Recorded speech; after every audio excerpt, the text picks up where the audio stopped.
Yeah, hey, Fed Sunil. This thing is on. Can you hear me okay? Let me know if you can hear me okay. We're just going live. Not early. We did plan on being here at 6:30. However, Brianna does have a meeting that's going a little bit longer. I was pulling up additional documentation to line some stuff up. I did get a little pissed off at something actually. Um, I'll try to save it for the stream. I'll just kind of warm up, hang out with you guys. Just to kind of give you my what's going on with me before we get into the content, I guess. And apologies to anybody who's watching this as a VOD. You can skip ahead if you want to. But yeah, what's going on with me? So still working. We're actually very close to 100K on Warhammer 40 Counterpoints 40K, the Warhammer channel. I Jesus Christ, chat's already going off. Jesus. So the Counterpoints 40K channel is doing well. I did start Counterpoints Star Wars. So I'm basically doing a Star Wars breakdown channel in the same formula. CounterFire, you're obviously here. We are working on essays. Believe it or not, I had a Mr. Girl Destiny Report summary that I had already scripted and shot prior to this drama. Literally, it was like last week or a week and a half ago. I'd already shot it, and I DM'd Mr. Girl because I was like, okay, well, I'm spending a decade picking apart Destiny's life and being a little bit critical. I should spend a little bit of time analyzing Mr. Girl's life and see if I can be a little bit critical there. That might be an interesting juxtaposition. But he did cancel the interview about himself because I think he assumed that it was like I was going to do I didn't read the whole tweet. It was very long.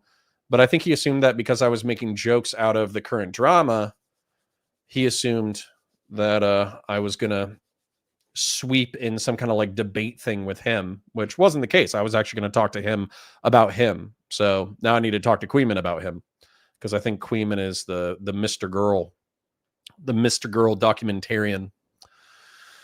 So just checking in on chat. Quentin Tarantino says, jail the gnome. Well, we'll see how that shakes out. I think the cops might have a little bit more to do, but it also depends on the breadth of the scale. Right now, for those of you who don't know, actually, let's get everyone caught up who might not be aware. So Stephen Bennell, also known as Destiny, one of the first and largest Twitch and YouTube political streamers. He got very large. Hassan Piker is a former orbiter of his. Vosh is a former orbiter of his. Very famous for bombastic debates. He dominated and has dominated and may even dominate in the future Twitch and YouTube politics, especially the debate scene. And he's kind of, been on a hot streak for a decade, basically. And he's had dramas and he's had relationship fallouts. But I think that this is probably the biggest damage that he's taken to his career so far. And what happened, okay? So in 2022, there were a bunch of interpersonal dramas related to his wife and a distant right-wing creator named Lauren Southern, who I'm actually friends with. I still consider myself friends. I don't know how she'll feel about me talking honestly about everything going on, but they had a affair. To my knowledge, she didn't cheat on her husband. Her husband and her were already broken up, and she was a single mother at that point and going to Destiny for a sympathetic ear. And then he cheated on his wife, Melina, with whom he had an open relationship, but he minimized the relationship to Melina, which, for an open relationship, that's considered a form of cheating. Well, simultaneous to that, he was sexting a girl named Anna, who has some OCD. And then he was also sexting a 19-year-old OnlyFans model who I think is named Rose. And he was sending her pornographic images and photos and audio recordings. To our knowledge, all of the photos and videos were recorded with consent, but they were distributed without consent. And then the audio files, allegedly, okay, we're working with allegedly, were recorded without consent and distributed without consent. So, pretty brutal. Shake Doc says 4 viewers. Why? We are live on YouTube as well. So we're, might have 5 on Twitch, but Twitch isn't my main platform. YouTube is. So we're kind of getting warmed up, and we got about 40 over on YouTube. So anyways, let's check chat again. Ved Sunil, as a center left guy, it's going to take a lot of time to find someone similar. Might still listen to him with reservations. I mean, yeah, we're all fresh on it, right? Like we all, I think even tonight as we're going over the drama, like I'm going to try to be as critical as I should be, but I'm sure that I'll have a subconscious urge to sweep as well, right? Like I've known this guy for what, 4 or 5 years. We've debated half a dozen times. We've hung out in person 3 or 4 times, right? Now, we're not like best friends. Like, I'm not trying to exaggerate the level of our relationship, but I was just thinking about this today. I have friends from high school who are still local. They have kids and I have kids. So we don't have time to hang out because they're 30 minutes away. It's a logistical pain in the butt to get to their house, et cetera, et cetera. Them bringing their kids over here is a logistical nightmare. Me bringing my kids over to their house is a logistical nightmare. So talking on the internet is easier, right? So I've talked to Steven more in the past year than I've talked to some of my high school friends who live within 45 minutes. And so in some ways, like, I'm not saying like he's my best friend, but I am saying like in some ways I'm more familiar with Steven than people who I even call like decent friends, good friends. Brutal. Ericoda says, opinion on the executive order so far. If you mean the birthright citizenship order, I don't think it's going to go through. I think you have to kind of jump through hoops a little bit in order to get the anti-birthright citizenship take. I'm not saying it's not possible. I just think it's unlikely. If you peel back the layers, you get the juice, says James Emery. That's probably true. Canada Duke says, swear it's so annoying that Mr. Girl now acts like he has a right, even though he had no clue about any of this. Well, Canada Duke, we'll pull up the Mr. Girl report. We might go over it twice just since we're hanging out with chat right now. But he has this fucking, I said earlier that I like Max despite some of the horrific things he's done.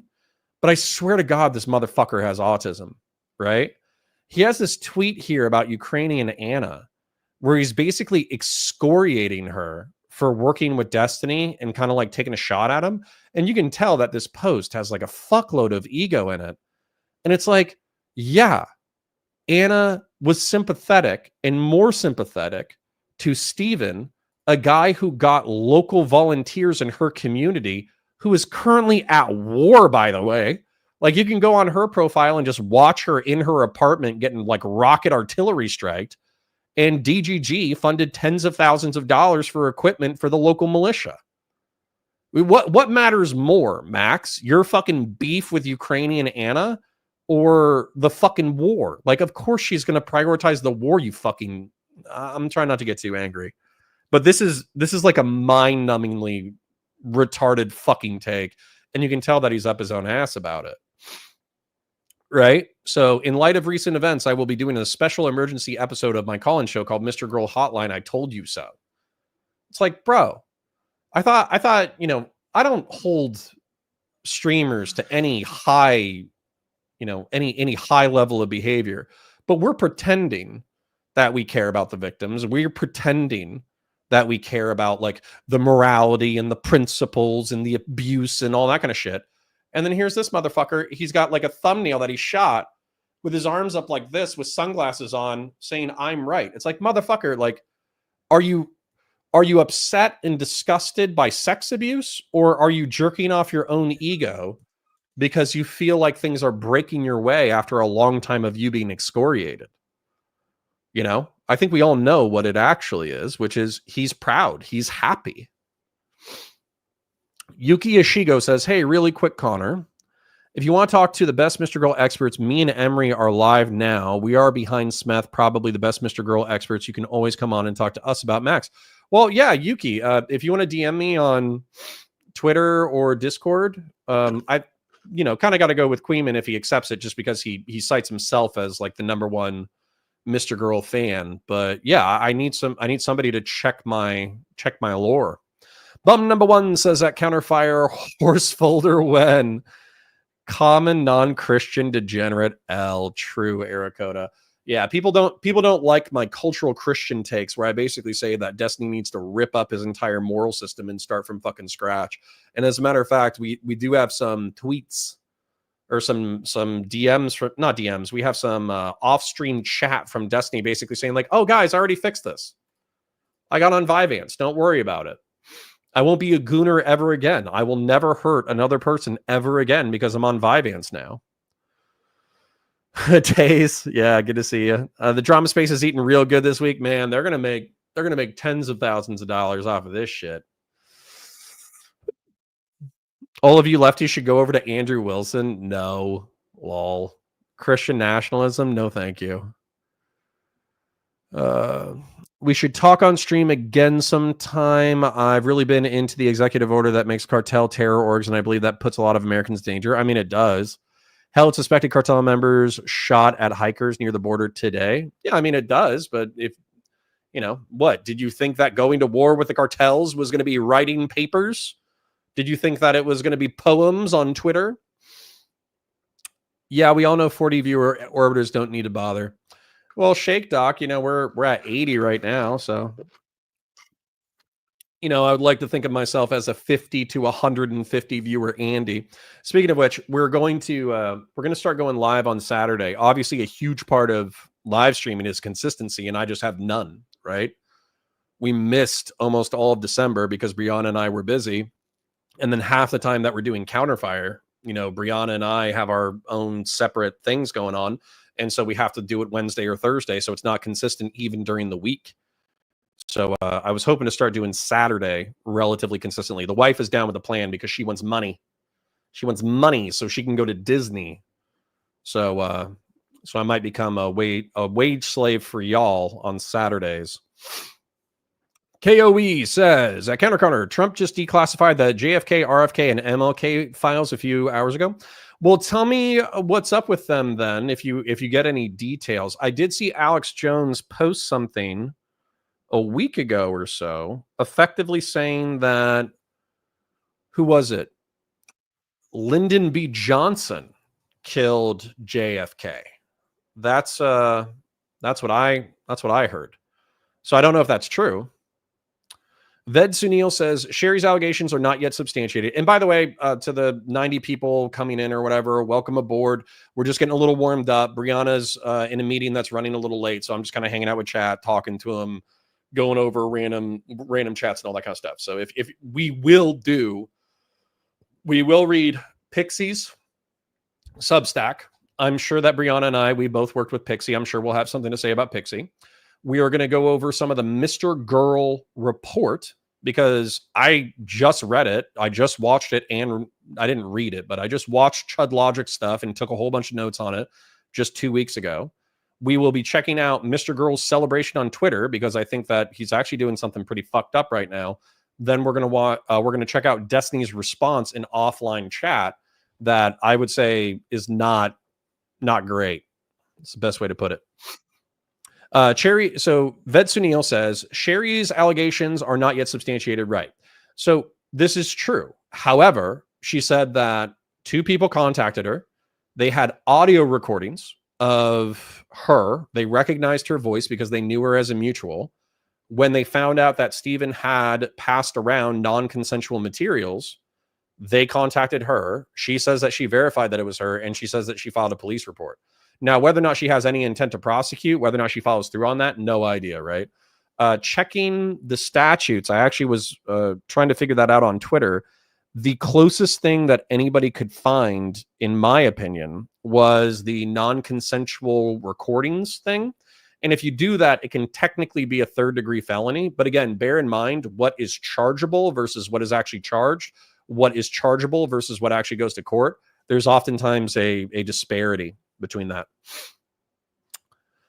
Quentin Tarantino says, Shake, we get it. You're trying to run a screen. However, Destiny did something that makes Hassan look like a decent person. Let's not go too far, right?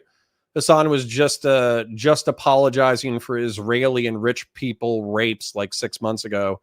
And not just that, he did go to a brothel unapologetically that was rated for sex trafficking.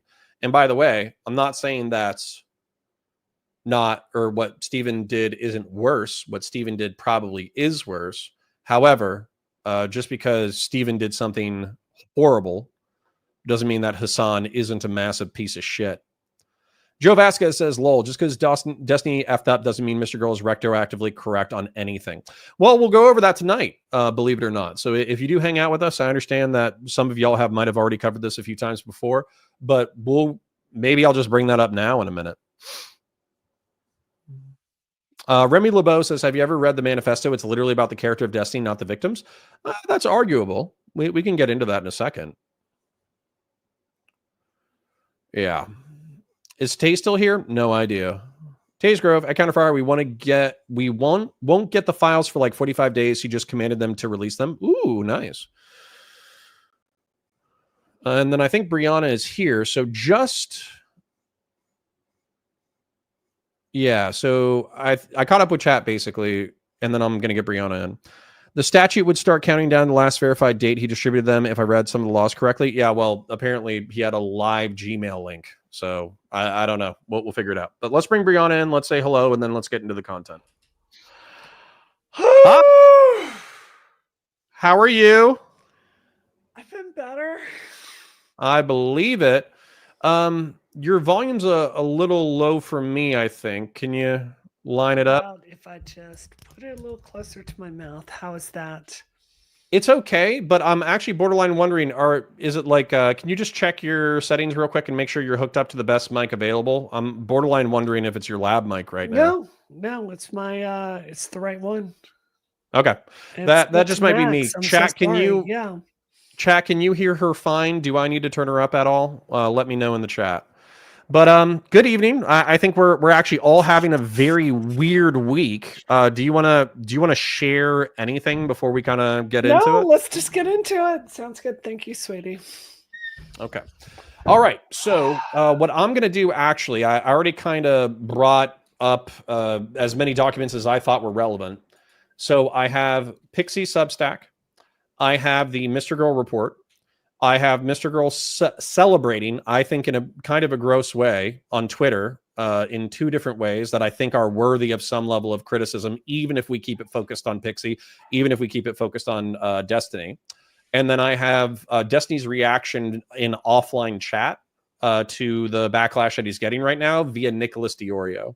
And so I think all of this is relevant. Do you think that we should add anything else to this outline? Let's just keep going on through it. So, yeah, I just want to hit this right off the bat up front. When this was all breaking, I put out a tweet saying I just didn't want to get involved with it. Right? I don't, and I should. Can we just hit this head on before we start, man? Sure. Like, I like Steven. I like literally every single person in his orbit. I like Cherry. I like Kyla. I like Pixie a lot. I love working with Pixie. She's a great person. But there is the true to God, swear to God reason I have not been on Destiny's stream since last year. Like, I literally chose not to dial in all last year. So there's some quality to his life. There's something about him, and I don't know what it is, but it just sucks you into all this horse shit around him. And we're laughing, but it's not. No. I've been swimming in it. I've been swimming in it for 4 or 5 years. I've almost enjoyed the experience a little bit. It's not fun for me, Connor. Like this week, I am. Like this Trump executive orders came out. I've got real world fucking shit to do. I've got real world stuff to do. I've got real media to do that policymakers watch. I've got meetings with elected officials to have. I've got meetings with the Democratic Party as we're trying to figure out what the fuck our trans messages should be. I've got real world stuff to do. And I'm literally trying to save my rights. And just unapologetically, that is my mission. I don't if Destiny committed some sex crimes, that is terrible. And I will judge that as the facts come out in court, whether I'm going to work with him or not. I just don't have time to stress this shit because I've got real shit to do. Well, and I think something about his fucking life that just sucks me into it. Well, I think that's part of the reason why a lot of DGGers, including people who are in my chat right now, they're bitter. They're angry. And the reason why they're bitter and angry is because you have this guy who, listen, if you're a Destiny hater in the chat, that's totally fine. But I'm just going to lay it out, I think, the way most people within his community perceive him. He's intelligent. Yeah. He's charismatic. Wildly He can hold his own in a debate. He's a decent researcher, and he's an effective rhetorician, right? Yeah. Like if he was Adolf Hitler levels of crimes, these things would still be true, right? And so he kind of, I would say from 2022 to 2024, it looked like he dedicated himself to getting into the largest rooms possible, yes, based off of his clout and influence in orbit. And it seemed like he was really scratching at like the door to the mainstream. You know, been on Piers Morgan, talking to the DNC chair, talking to real world politicians, talking to these people, talking to that people, been on every big podcast that's available. Basically. I worked very hard to get that door open for him, Connor. I worked really hard in backstage. And so right when he's reaching the mainstream or whatever, he has this dipshit sex scandal that effectively implodes not just the goodwill of people outside of his community, but implodes the goodwill of a healthy chunk of people within his community. And so he's we should and will focus on the victims, but he's really hurt himself bad in the dumbest way possible. Like, Destiny aside, like I entirely agree with every single word you just said. What is it about? Like, I like Steven so much. I wish he's one of the strongest like figures we've got for articulating like democratic beliefs. I've really enjoyed a lot of his stuff.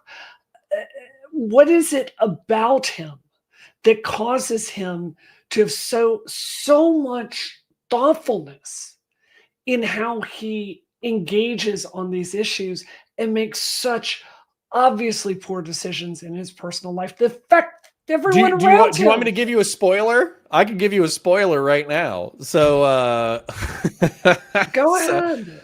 Yeah, so we're gonna walk through the narrative. I promise everybody at home will walk through the narrative.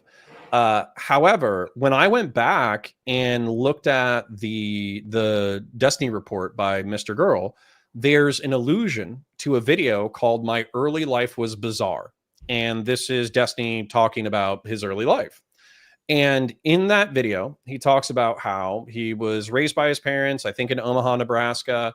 They ran a daycare center, and basically his parents ignored him because he was the runt of the litter. All of his siblings are 10 years older. So he has more siblings, and he never got to know them or got to know them intimately.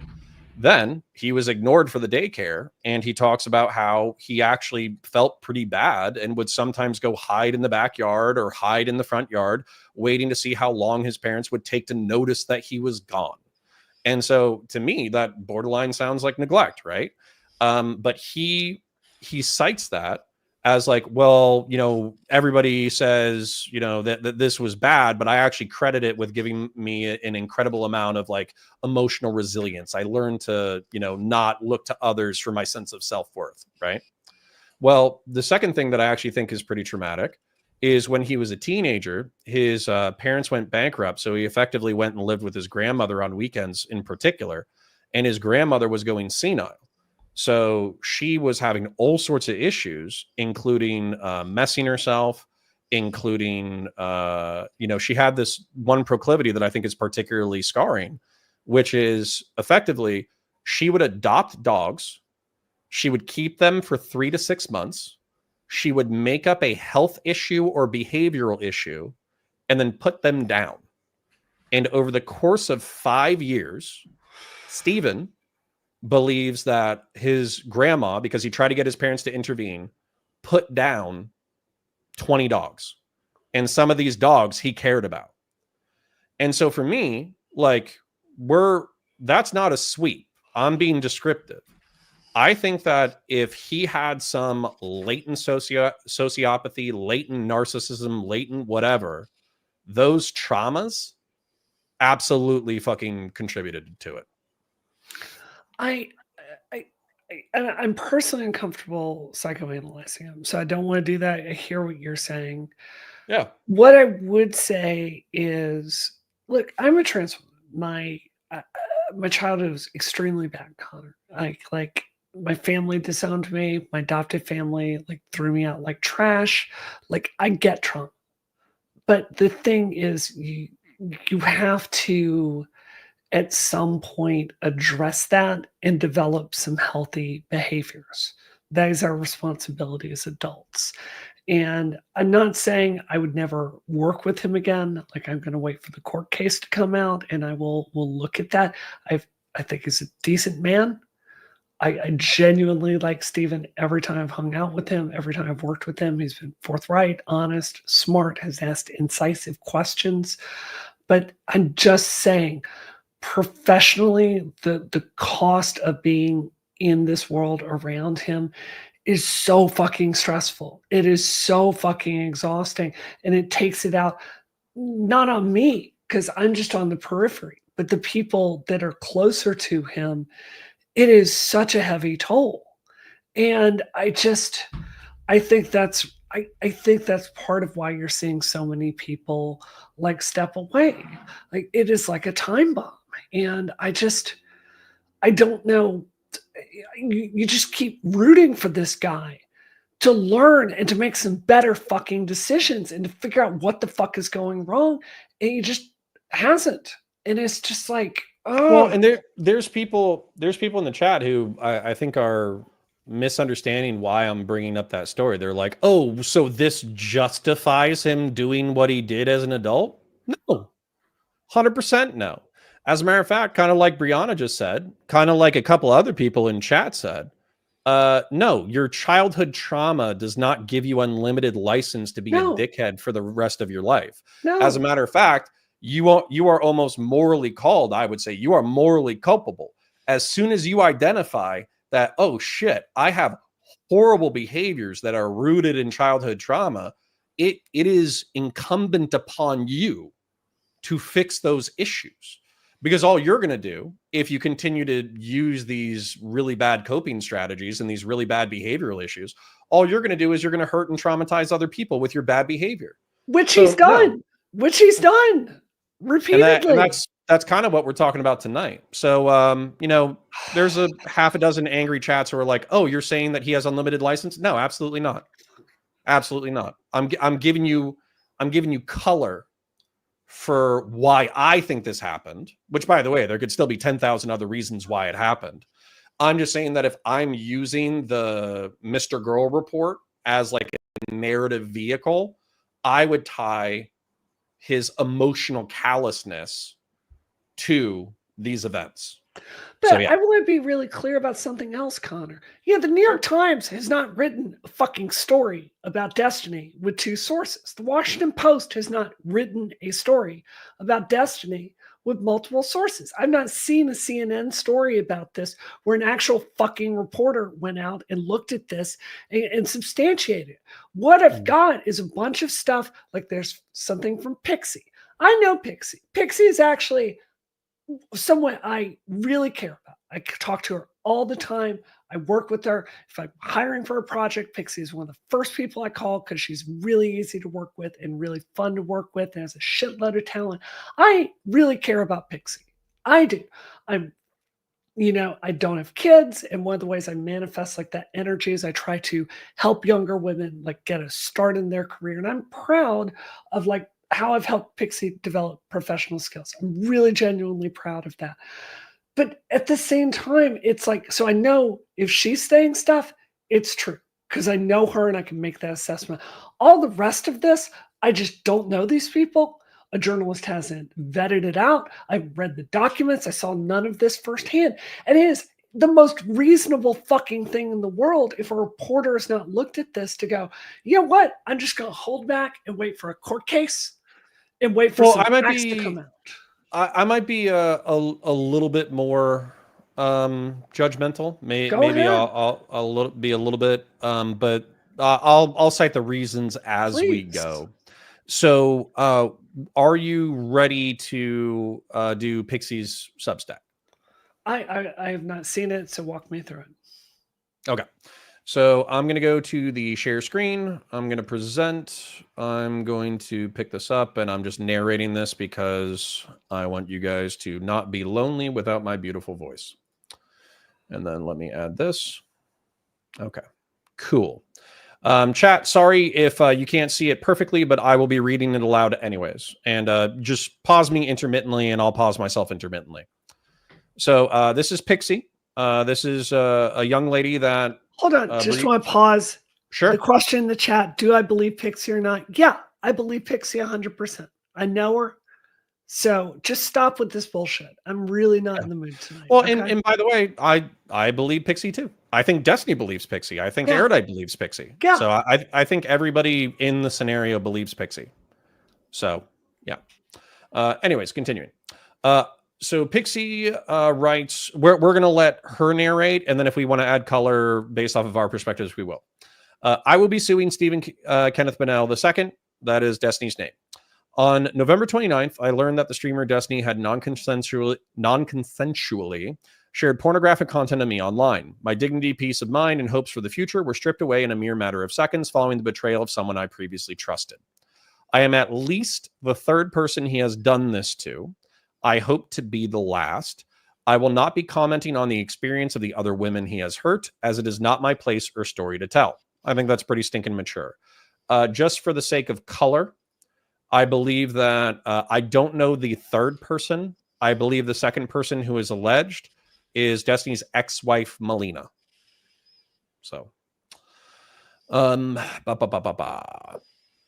will, however, share my story in the hopes of preventing this from happening again. I have known Destiny for around 5 to 6 years and often find myself in heavy disagreement with him. Despite this, I do my best to see the best sides of all people, trying my hardest to spread positivity and create understanding where I can. I can attest to this. Pixie is a very nice, bubbly, kind person. She's lovely. Yep. It's corny, but I want to meet people where they are and focus on which ways we can build bridges together towards a better future for everyone. Some people call this a fault of mine. They claim I am naive and should be more careful. Those people are right. When I was 19, over 5 years ago, I was extremely sexually inexperienced and sheltered. Being severely terrified of leading someone on or assault, I thought I could trust Destiny, who I had multiple long conversations with regarding consent and boundaries. Now, some people have argued the timeline. In my estimation, this means that they hooked up 5 years ago, which is a long time ago. So you can imagine my surprise when I discover he distributed pornographic content of me without my consent. Yes, you read that right. Stephen Kenneth Bonnell II sent pornographic content of me to a random 19-year-old e-girl Discord kitten whom he had never met before, and then she published it to the whole world. Rest assured, despite never having met her, he at least spoke to her plenty of times on the telephone. I'll open that.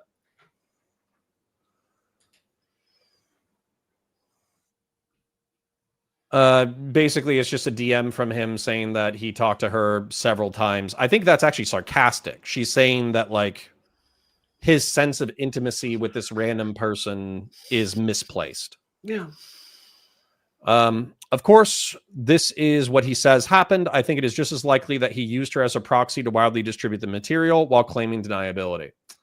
I'm not going to editorialize. I'll leave that there. That's Pixie's opinion. That's her opinion. Yeah. I do not understand why Destiny would knowingly and willingly put me in a position where I would receive non-step sexual abuse and harassment. If we believe him, he was trying to impress a barely legal teenager using my body and my privacy. The betrayal, coupled with the hundreds of messages I've received filled with sexual harassment and abuse, have left me feeling hopeless and devoid of almost all happiness.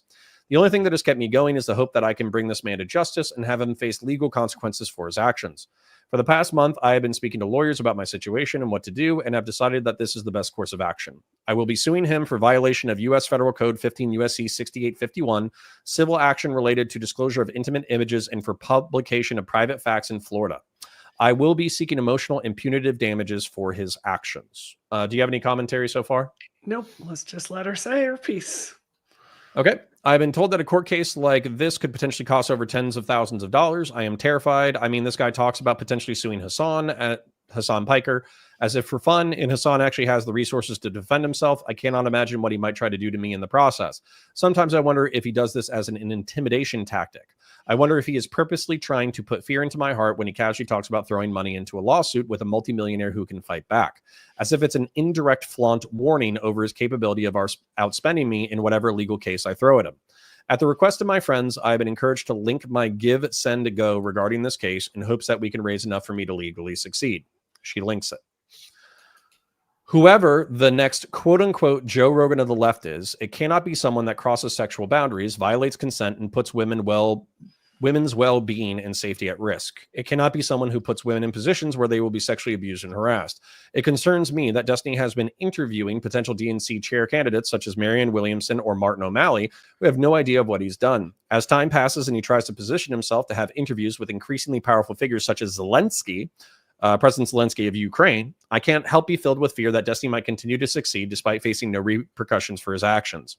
If the Democratic Party wishes to succeed in the future, it cannot be a party that accepts the sexual exploitation of women. It cannot be a party that allows men like Destiny to break into the mainstream, for allowing him access to such spaces would be a direct endorsement of his behavior. I have been told that the payout might not be worth the harassment and attention I will receive. In an ideal world, I would do this privately, but I've been told there is no realistic way the court will grant me anonymity.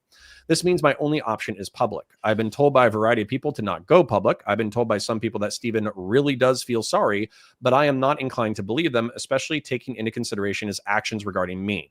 Regardless, what Destiny did is unacceptable, and I believe he will do the same unless he faces justice. Let me be clear, Destiny has violated federal law in his transgressions against me. He has violated my consent and is directly responsible for the sexual abuse I have received. I am terrified. Evidence log, Destiny apologizing to me for his actions. Note, I had to contact him asking about the situation before he sent me this message. Destiny downplaying the pain I felt about my concerns. Destiny offering to pay some bills, I guess trying to make me feel better. I'm sorry, is a water bill being paid going to make me feel okay about the lifelong trauma I've received? All right, so I'm going to close that out real quick, and let's get a little bit of our reactions, I guess, to that. Can I just pause for a second? And Connor, if you're sensing then kind of just a little annoyed tonight, with my job, I regularly talk to very famous people, right? Like elected officials, like there is, how can I say this? Like I'm used to being around people that have achieved a certain amount of career stuff. Can we just pause here and just note how fucking weird and unhealthy it is that just leaking logs is everywhere in this space? And I'm not critiquing Pixie for doing this, but I'm saying, yeah, when I'm talking to a high-level elected official and typing messages, does part of my brain go, oh, if this ends up in court, someone can see it. Maybe I should be a little thoughtful here. Yeah, but this stuff doesn't end up on Twitter every single day. And this, if you're looking at this, everyone's secretly recording each other and saving these logs and publishing it. And it's fucking sick, man. This is so unhealthy. Well, so hold on there, but here's the thing that I think that has changed. Wait, and just to be super clear, sure, she 100%. I support her doing that. She's making allegations. I know what happens to women if they both put this out there. I'm just talking about the mental health of this space and why it's so bad. Sure. What I would say though is that we are in a new era. And I think that you and I, coming from a similar generation in timeline, we've seen this transformation. And so what I think kind of did happen in earlier years before the internet was people had public lives and they had private lives. And basically what was public, what was known to the public. And then people had private lives in which, some people, like, the only reason why you were able to stay in the closet, quote unquote, is because you had a private life, right? You had a closet in which you could stay in. Whereas nowadays, we don't have that. You are effectively one entity that, passes through the public-private sphere. And so what I would say, especially if you're a streamer, YouTuber, someone who likes to post on social media, et cetera, your conduct should be consistent with your personality and values at every single opportunity, because you borderline need to presume that every conversation that you have can be screenshotted and leaked. Every single conversation that you have via telephone or via computer Discord, it can be recorded and leaked. So you better make sure that when you're having these conversations, you're not doing something criminal, messed up, embarrassing, whatever, because nothing stays secret. I agree with you to a point, Connor. What I'm saying is the unhealthiness of this entire like space. That yeah, do politicians occasionally have DMs leak? Yeah, of course, but it's not every single day for freaking content. But this is the game, and I'm not trying to dog Zoomers too much, but this is a little bit of a game, I would say, of the Zoomers, where I seriously think that lockdown, and I'm not talking about Pixie, and I'm not talking about Steven necessarily, but if the shoe fits, wear it, okay?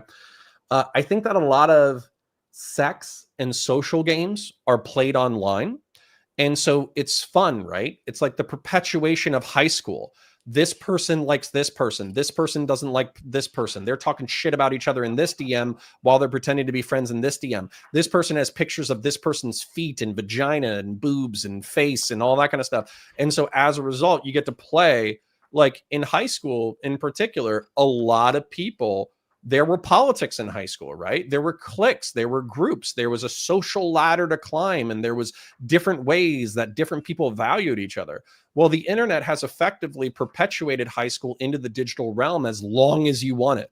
You can be in sophomore year or junior year of high school into your 60s if you want to. And truth be told, in my personal opinion, I think a lot of people do this, just being real, as a death avoidance strategy. And what I mean by that is they don't want to deal with their own mortality. They don't want to deal with religion. They don't want to deal with politics. They don't want to deal with death and destruction the world over. So they preoccupy their brain with, and I'm not talking about Destiny or Pixie here, but they preoccupy their brain with inane bullshit to keep themselves entertained. And I'm guilty of that too, by the way. 100%. Connor, put this comment from CalCon on screen, please. Sure. Hey, you know what? Brianna working hard as she can stay off topic of Destiny and leaking news without consent. Fuck you, buddy. Fuck you. You have no idea what my week has been like. And if you think I support leaking nudes of my friends, go fuck yourself. Seriously.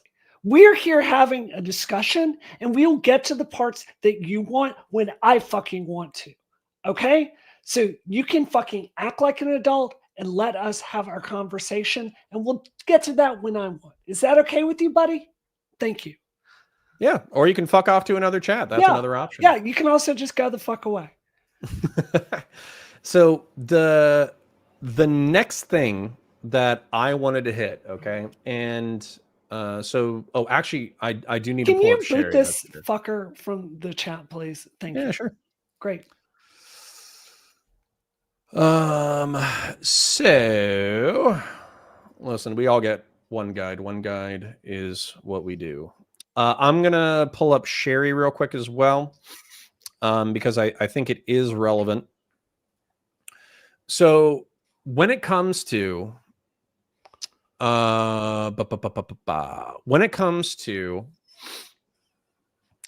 Pixie, the allegation is that more than 5 years ago, they hooked up. He and she did a intimate recording, basically. And then he has been sharing that since then as, just a way to flirt with more women. That's the Pixie allegation. And I think that the civil statute that she is using is appropriate. Yeah. Right. I 1,000% support this lawsuit. If this happened and Pixie can prove it, I 1,000,000,000% support this lawsuit. Like, absolutely. Like, without question. Like, she should go get a lawyer. She should adjudicate this, and she should try to get a civil settlement if that's true. It's 100% called for. And you agree too, Connor, right? Yeah. No, here's my thing. I'm just gonna be crass about it. So the statute that she's suing under, the maximum damages are $150,000. Okay. Now, I'm thinking with somebody else's money. I'm thinking with somebody else's career. Maybe this is I'm sorry, presumptive of the me. statute, is that the federal statute or the federal. Florida? Okay.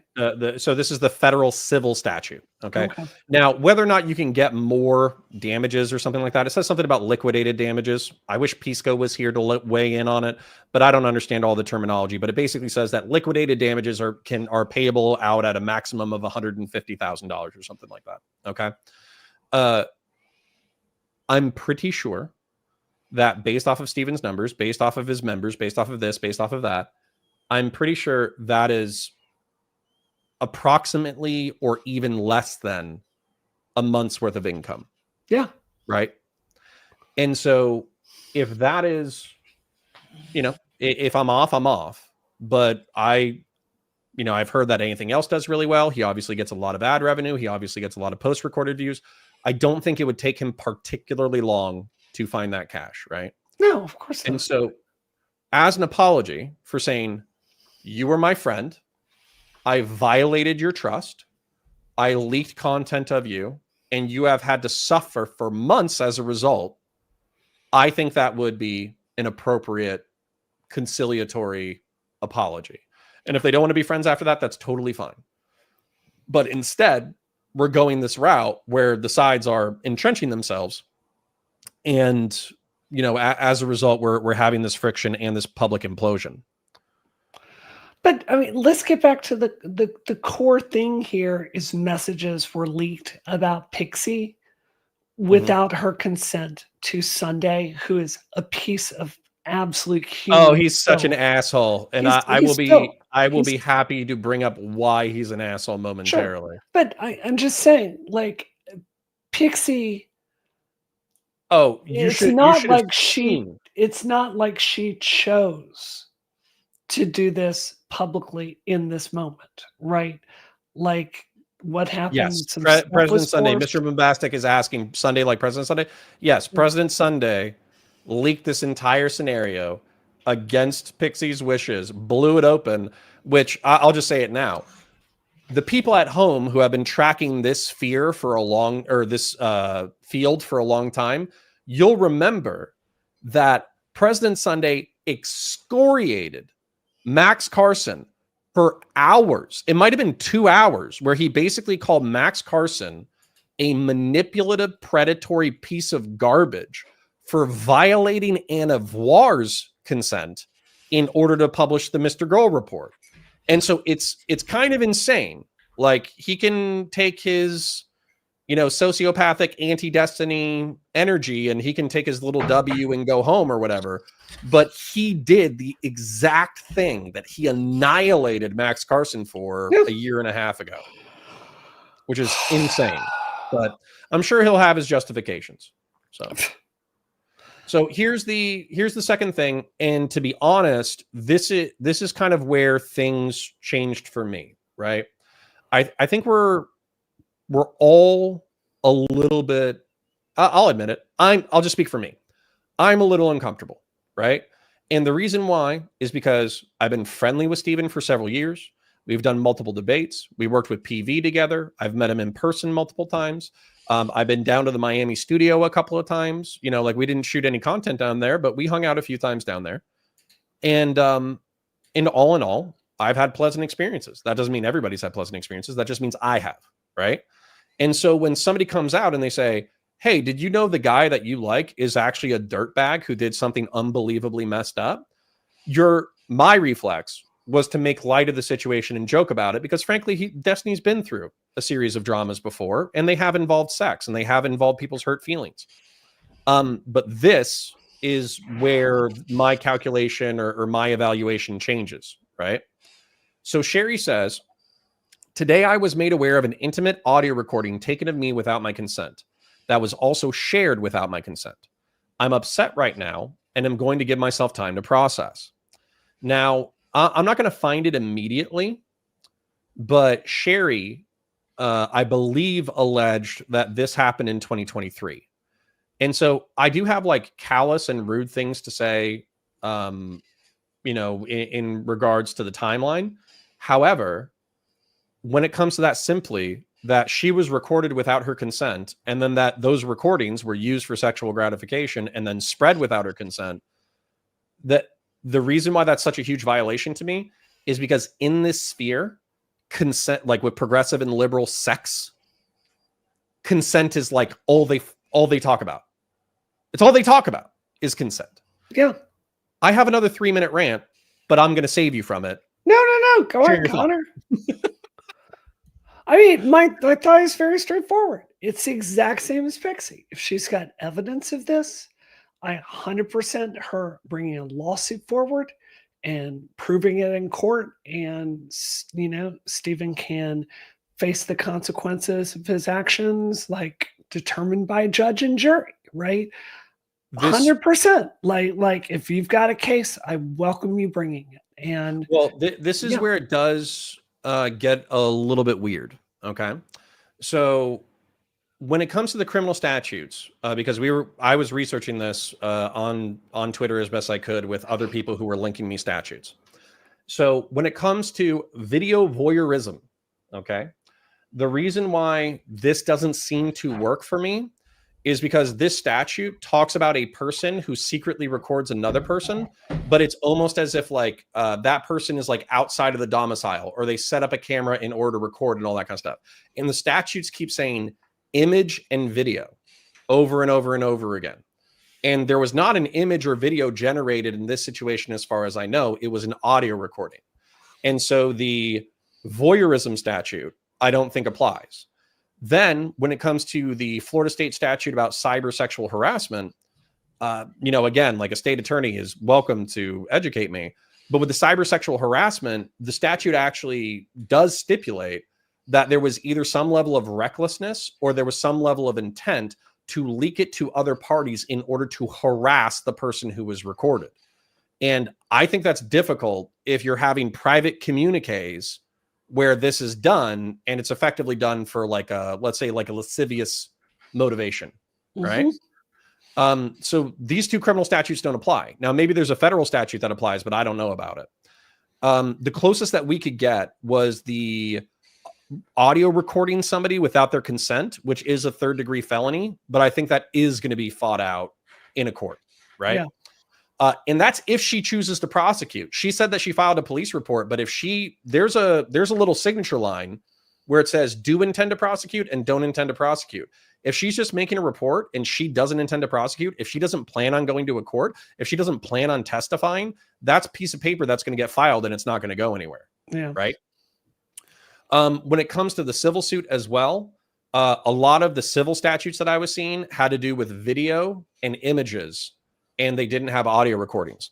So lawyers can educate the people at home better than I can, but I'm just telling you that Sherry's case, while being more messed up, seems to have less of a path forward than Pixie's, in my lay opinion. It makes total sense to me. I'm not a lawyer. I can't evaluate it, so I just don't know. So can you bring up this? Can you scroll up a little bit, Connor, and go back to this thing here where it's Mobaz? Brianna keeps saying if they have evidence. Sure. So I'll let people read this. So look, I understand what you're saying, and yes, if Destiny did say that and it's provable, like that looks really, really bad. I feel like the difference of perspective I have on this is you've got to think through every aspect of the court case, right? You've got to get it admitted as evidence, right? They can bring in experts to say, has this been tampered with, right? So I'm just saying, like, personally, I think I haven't personally seen that, but if you're telling me Destiny admitted to it, I think it's probably true. I also think it's a different thing to get evidence as being admissible in a court of law. Like, evidence is dismissed all the time. So that's not me hedging. That's me understanding like how the process is going to play out, right? This stuff we're seeing online, that's a really long way away from a civil suit, like going through and it being looked at and found actionable. So I'm just trying to be accurate here.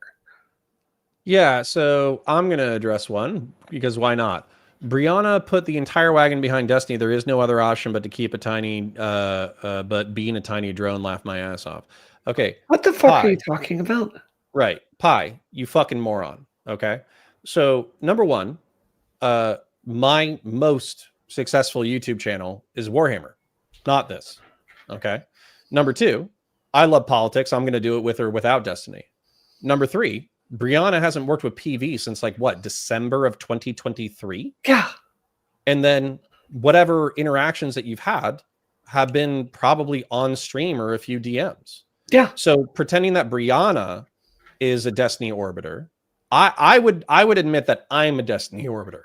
I am or was friends with him, and I hang out with his friends online. I hang out with his friends all the time. Well, and then maybe that is a little bit more valid, that you hang out with like Pixie or talk to Kyla or something like that. I don't know. They're my friends. That doesn't mean I'm like, my career is not, I don't make money for knowing Steven. I don't define that. It's actually a huge headache in my life. It has nothing to do with what I do professionally, like literally nothing.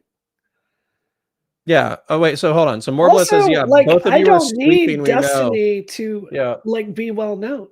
I don't. The lanes I swim in have nothing to do with Marbles. You would have to cite me an example of us sweeping, or else I'm just going to assume you're shit posting. Because so far, what we've done is we've covered Pixie and we've covered Sherry, and I think our editorializing has been spot on. Yeah. So yeah. Anyways, so what we're going to do now is I'm going to move to the Mr. Girl report. And I understand that, and I'm not going to read all of it. I'm not going to do anything crazy. Hi. But I am gonna... Okay, you can't call Mr. Girl a rapist if the subject's about Destiny too. I've never called him a rapist. I won't. Well, there was that one time, but you know, he says that he had, you know, basically nonverbal communication. But anyways.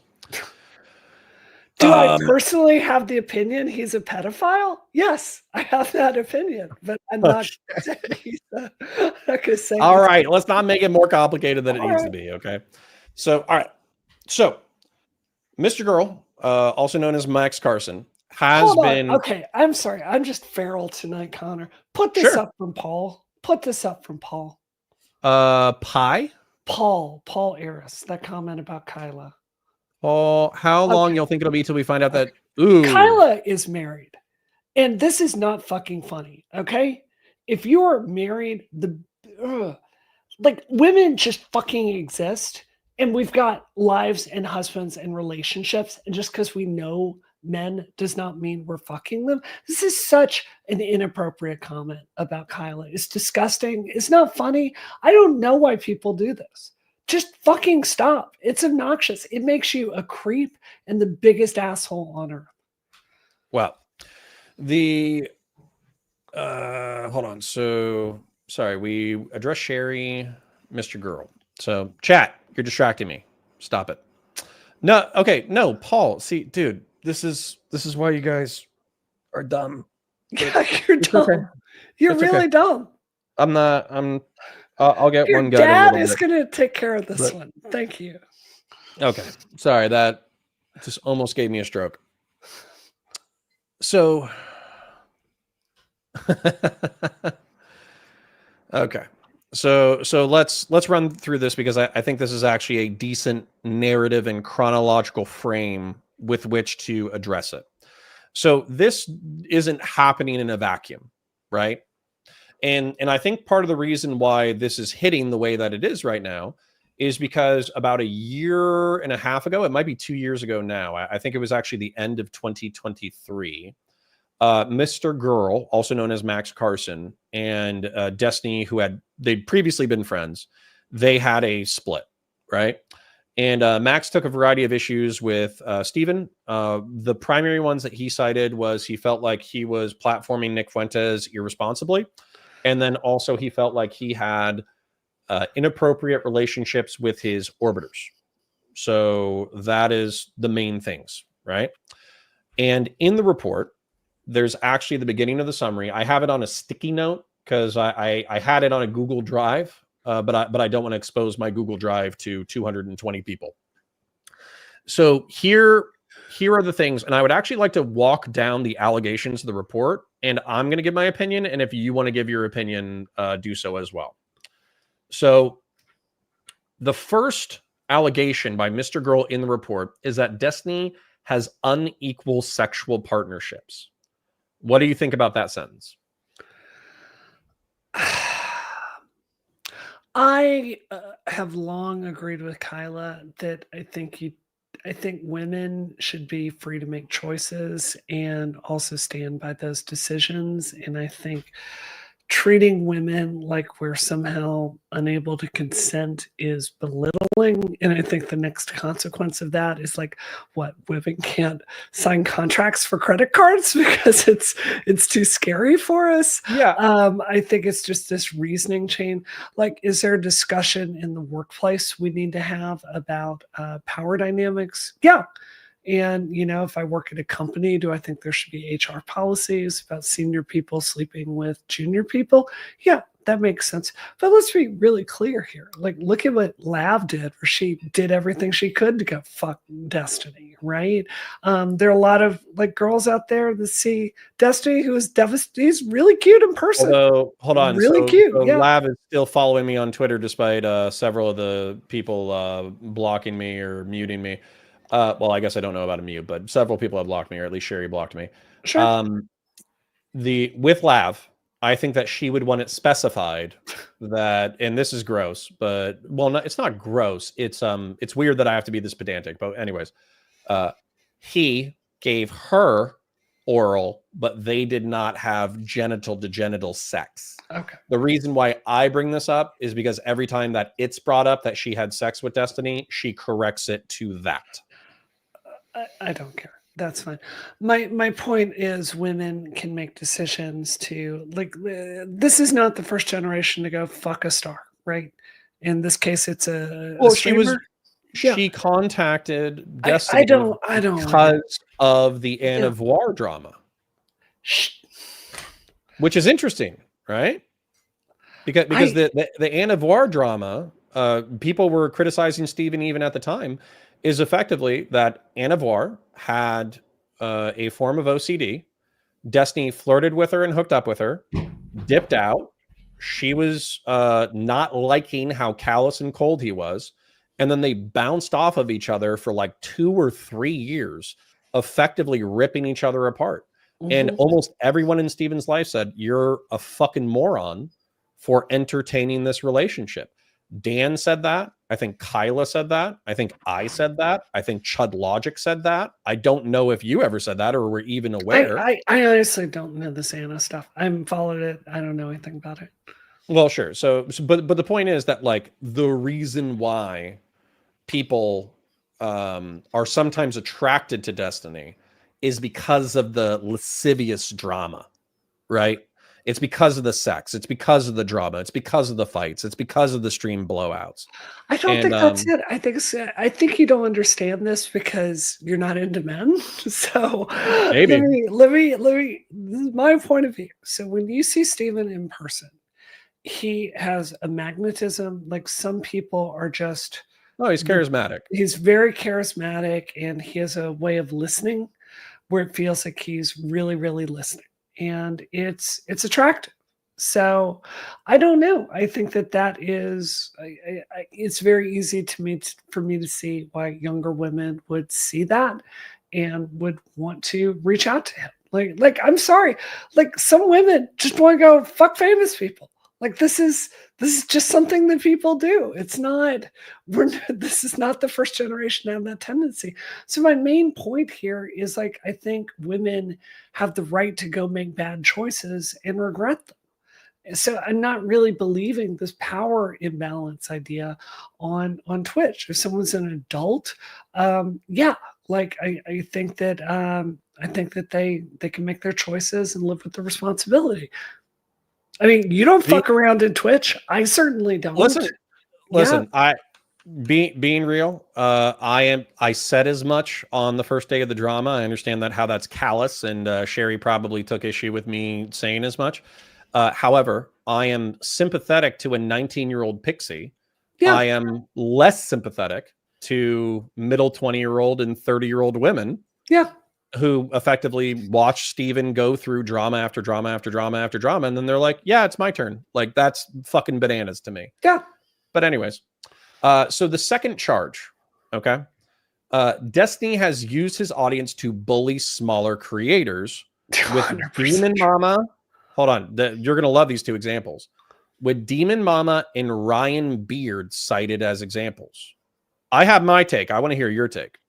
I think that's true. I want bully. I mean, you can call it whatever you want, but don't start a fight with DGG. I mean, what can I say? I mean, look, this is the arena. This is streaming. There's 100%. Okay. So I agree with this statement. What question? Sorry, somebody's saying that we're avoiding a question, so I want to ask them what question. So I think streaming does involve bullying and harassment. I think a chunk of people get bullied and harassed, and Steven is not. My friend Eli is a really good example. This is a lovely young woman, very smart. I don't mind saying DGG was beyond abusive to her, right? Like, she made some reasonable statements. They went after her, and Twitch lost a very intelligent, interesting young woman. It was really disgusting to see. So of course that happens. Okay, so somebody said she dodged whether or not he has a pattern of unequal relationships. But I think, sorry, I'm actually going to defend you a little bit. I think she answered that question, which is basically that when you're an adult, you are an adult woman, you are an autonomous individual who's responsible for who you sleep with. I think that was the answer. I think with the 19-year-old, if the relationship is unequal, with the 19-year-old, it's a little different, but you're still an adult, 100%. Yeah. So, and sorry, like, I'm gonna say that as well. So I am more sympathetic to a 19-year-old pixie. However, we did decide that at 18, you're an adult. And this is the way that I said it. I checked in with my wife multiple times to make sure that I wasn't fucking crazy. But a lot of people will position this in if you have a daughter. And people have asked me this question, multiple times. They're like, well, what if it was your daughter? What if it was your daughter? And my answer consistently has been, I would go, just being real, I would go beat the fuck out of Steven, and I would tell my daughter to stop being such a fucking retard. Right? And that's callous, sexist, whatever, right? But the reason, let's just run a scenario real quick and see if we're on the same page with our chat, okay? So your daughter is 18 years old. She walks up to you and she says, Dad, you didn't teach me about sex or relationships that much. I don't know a whole lot. There's a polyamorous sex guru on the internet with thousands of fans, and he wants to have a short-term hookup relationship with me. Should I do this? What is your answer? Because I know my answer 100 times out of 100 is no, you fucking dipshit. Do not have sex with the fucking sex guru, polyamorous person. Like that is, what the fuck?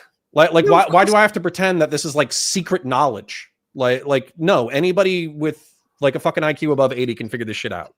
All right, I've had a king. I'm it's rude. It's mean. My apologies. No. This isn't about you. I fully agree. Well, I'm going to answer are you doing something else? So I should answer the second question while you're doing it. Keep going. Okay. So Destiny has bullied smaller streamers with Demon Mama and Ryan Beard cited as examples. I'm sympathetic to people who have gotten dogpiled. It's not fun. Being a smaller creator, having dozens of people calling you a fucking moron in your DMs, people blowing you up on Discord, calling you cringe and lame and all that kind of stuff. It sucks. Okay. I'm not saying it doesn't suck. The reason why I thought it was funny that he used Demon Mama and Ryan Beard as examples, and this is me being honest again, Demon Mama, back when she was streaming and she was in the debate space, she gave as good as she got. Yeah. She was a abrasive motherfucker who said some of the rudest shit that I have ever heard on a stream ever. And then Ryan Beard, his reputation, not trying to dog the man because I haven't interacted with him, but his reputation is that he's a smug, snipey, smarmy prick on Twitter. And so it's not whether or not the point is true. Like, I'll concede that the point is true. I just think that you need to pick more sympathetic examples when you're making this point. That would be my advice if Max had asked me to edit this this thing. I fully agree. Can you look at Discord, please, Connor? So I agree with that. You know, we're not even defending Destiny here. We're just accurately describing what the Twitch space is, which is a bunch of clout-hungry people that gin up drama to go up other people, which is why it's so hard to find people you can work with. Like, it's just it's insane. So don't go into Twitch if you can't handle like some conflict. Like, you're just never gonna. It's like saying, I want to go into racing, but I don't want to go fast. Like, this is not for you. So we are victim blaming. I'll admit that. However, are we victim blaming? I think we're victim blaming debaters who get into the debate space. But I'm gonna point this out. Yes. Well, you're not a victim. That's my point. The debate space is not the only space. The debate space is the most abrasive space on the internet. You can do react streams. You can do political commentary. You can read the news. You can do entertainment breakdowns. You can have civil debates. You can have civil conversations. There is 1,000,001 forms of content that you can do besides debate, right? And so if it is too abrasive, if it is too shocking, if it is mean, then maybe it's not for you. And that's fine. That's fine. Go create a different kind of content if it's not for you. Fully agree. Let's keep going through this. Sure. Next point. Destiny has hosted emotionally damaging gladiator matches at the expense of other creators to entertain his sociopathic audience. That might be a little bit paraphrasing on my end, but I think that's an accurate summation of the point. How do you feel about that point? Why are we even talking about this? Like, of course, that's DGG. It excels in combat. That's the purpose of that. Well, I'll tell you the reason why we're going over these points is because Max Carson is currently doing a victory lap on Pixie's allegation. Yeah. And I think he's being fairly inappropriate, which I have 2 comments after this on. But what's happening is the Mr. Girl allegations from 2 years ago is getting mixed with all of the impropriety that Destiny is now credibly accused of. Mm-hmm. And so it's becoming one big thing where Max Carson has been proven right that Destiny is a bad man worthy of, social isolation. Sure. I just think the structure of Twitch doesn't really have much to do with non-consensual sexual imagery, but I understand the point. Yeah. Okay. And then tonight, Marvel says, Connor, with it's their fault for participating 1098. I mean, you got it. But hold on. So Marbles, you might actually be, you might be surprised. You might be surprised by something that I say in reference to this. I agree that the debate scene is particularly gladiatorial and there can be highly emotional and borderline abusive debates. I agree with that.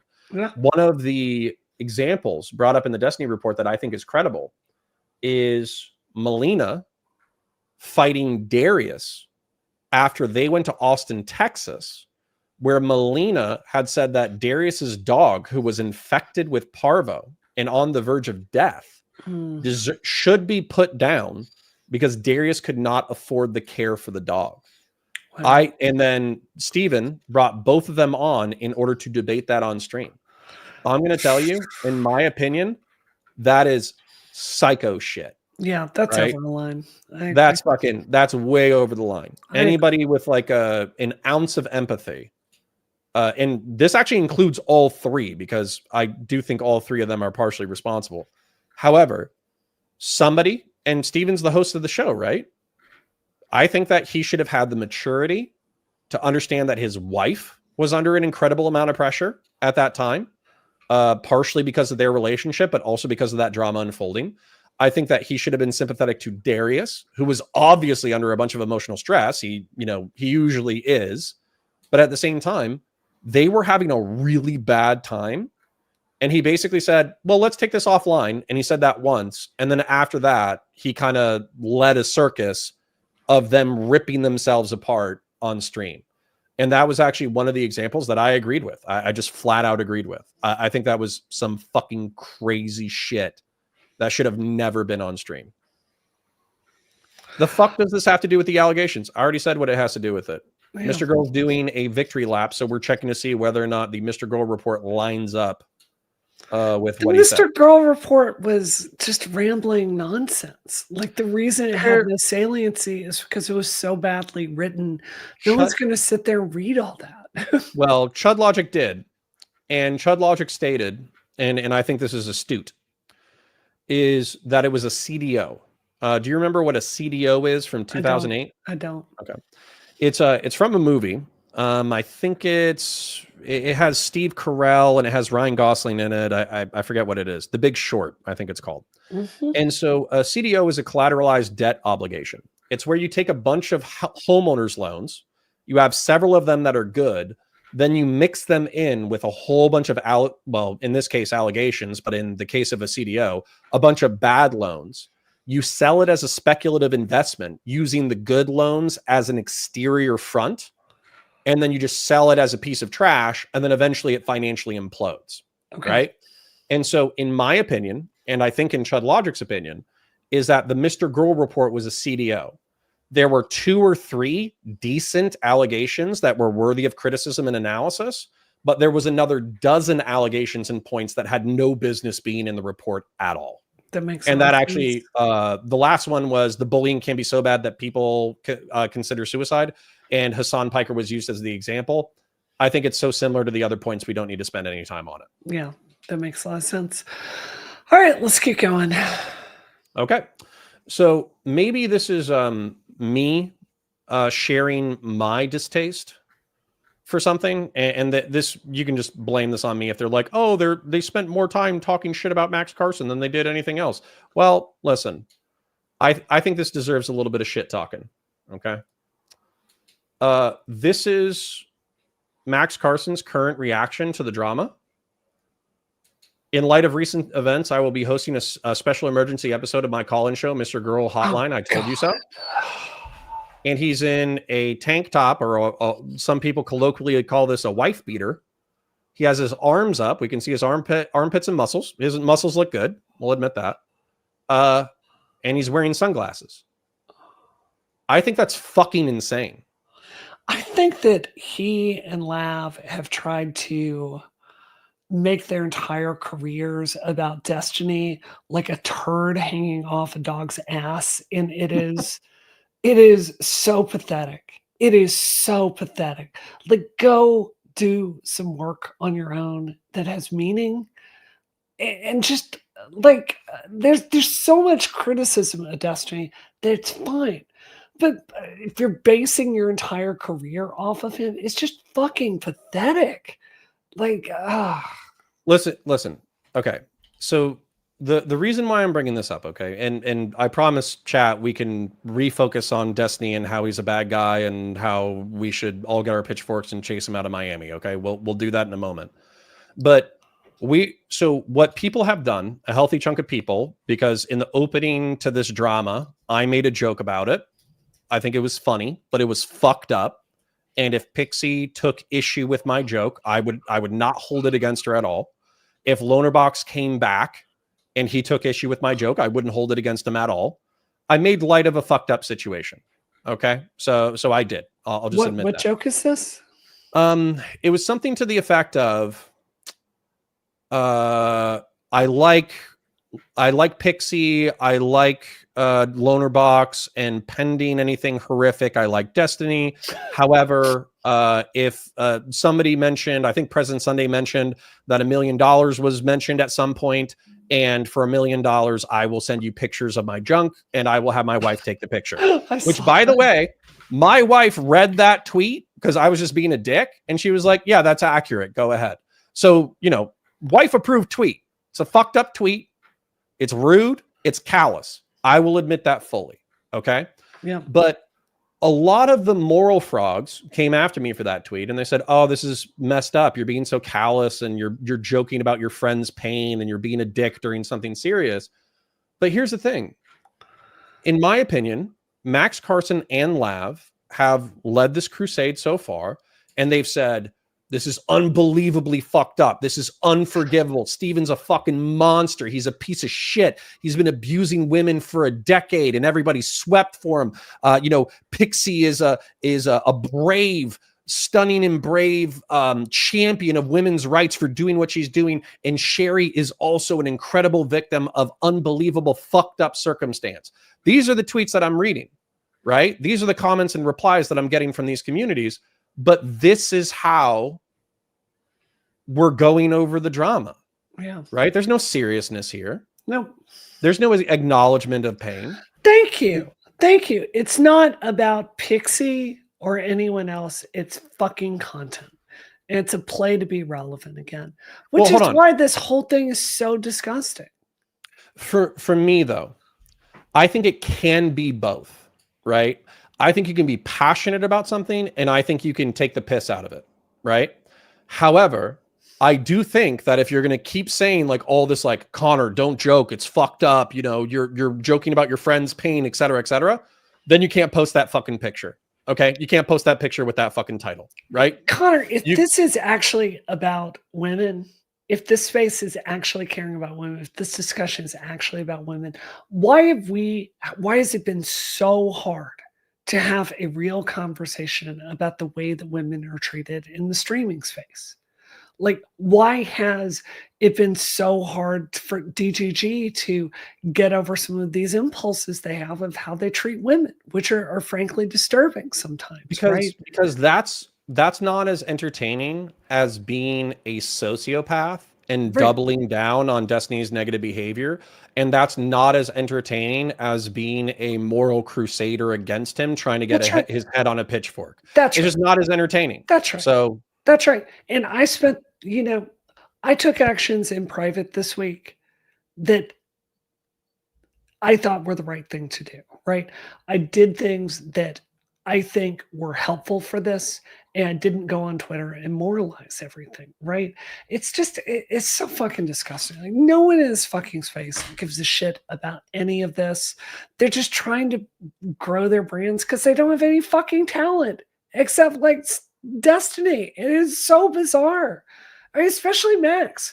Max is someone who, if he would get over his resentment here and his pedophilia, like, he's got some talent here. Like, he's got interesting stuff to say. He's a charismatic person, but you can't get over all this flaw inside of him.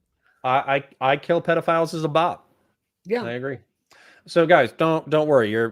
We have a few moral frogs in chat who are saying, get back to Destiny, get back to Destiny. We need to know that he's evil. We need to know that you think he's evil. Don't worry. We'll do that. We have Nicholas Diorio. I have one more Max Carson post, and then we'll move to Nicholas Diorio. We'll talk about how evil Destiny is, and then we'll we'll figure out the rest of the evening. But this one chafed my ass. This is actually the worst one to me. So Max is calling out Ukrainian Anna for defending. He writes like 10 paragraphs about how Ukrainian Anna is a piece of shit for sweeping for Destiny back when the Mr. Girl report was released, and that she's so concerned with fundraising from DGG that she's actually a monstrous piece of shit for stepping on the victims of Destiny's sexual abuse. Okay, that's essentially the tweet. So the last time I talked to Ukrainian Anna, she was texting me pictures of some Russians that came to a village next door and booby trapped some dead civilian bodies of Ukrainians with mines in a war crime, and she couldn't go in there and like clean the building out because of that war crime. Okay? You're getting at what I'm pushing at. Okay. I am happy to talk about Destiny and his drama and his sex issues and his abuse and all that kind of stuff. And we'll do all that with Nicholas Diorio in a fucking second. I cannot imagine being so fucking autistic that when I'm doing my victory lap because I defeated my long-term enemy in a bout of public reputation, that I take time out of my day in order to impugn a woman for raising tens of thousands of dollars for the military in her country, which is currently at war, and she lives in eastern Ukraine. Half of her posts are, hey, I'm in this city that's getting rocket attacked right now. Here's a video of me hanging out in a door frame as apartments next door to me get hit with fucking missiles.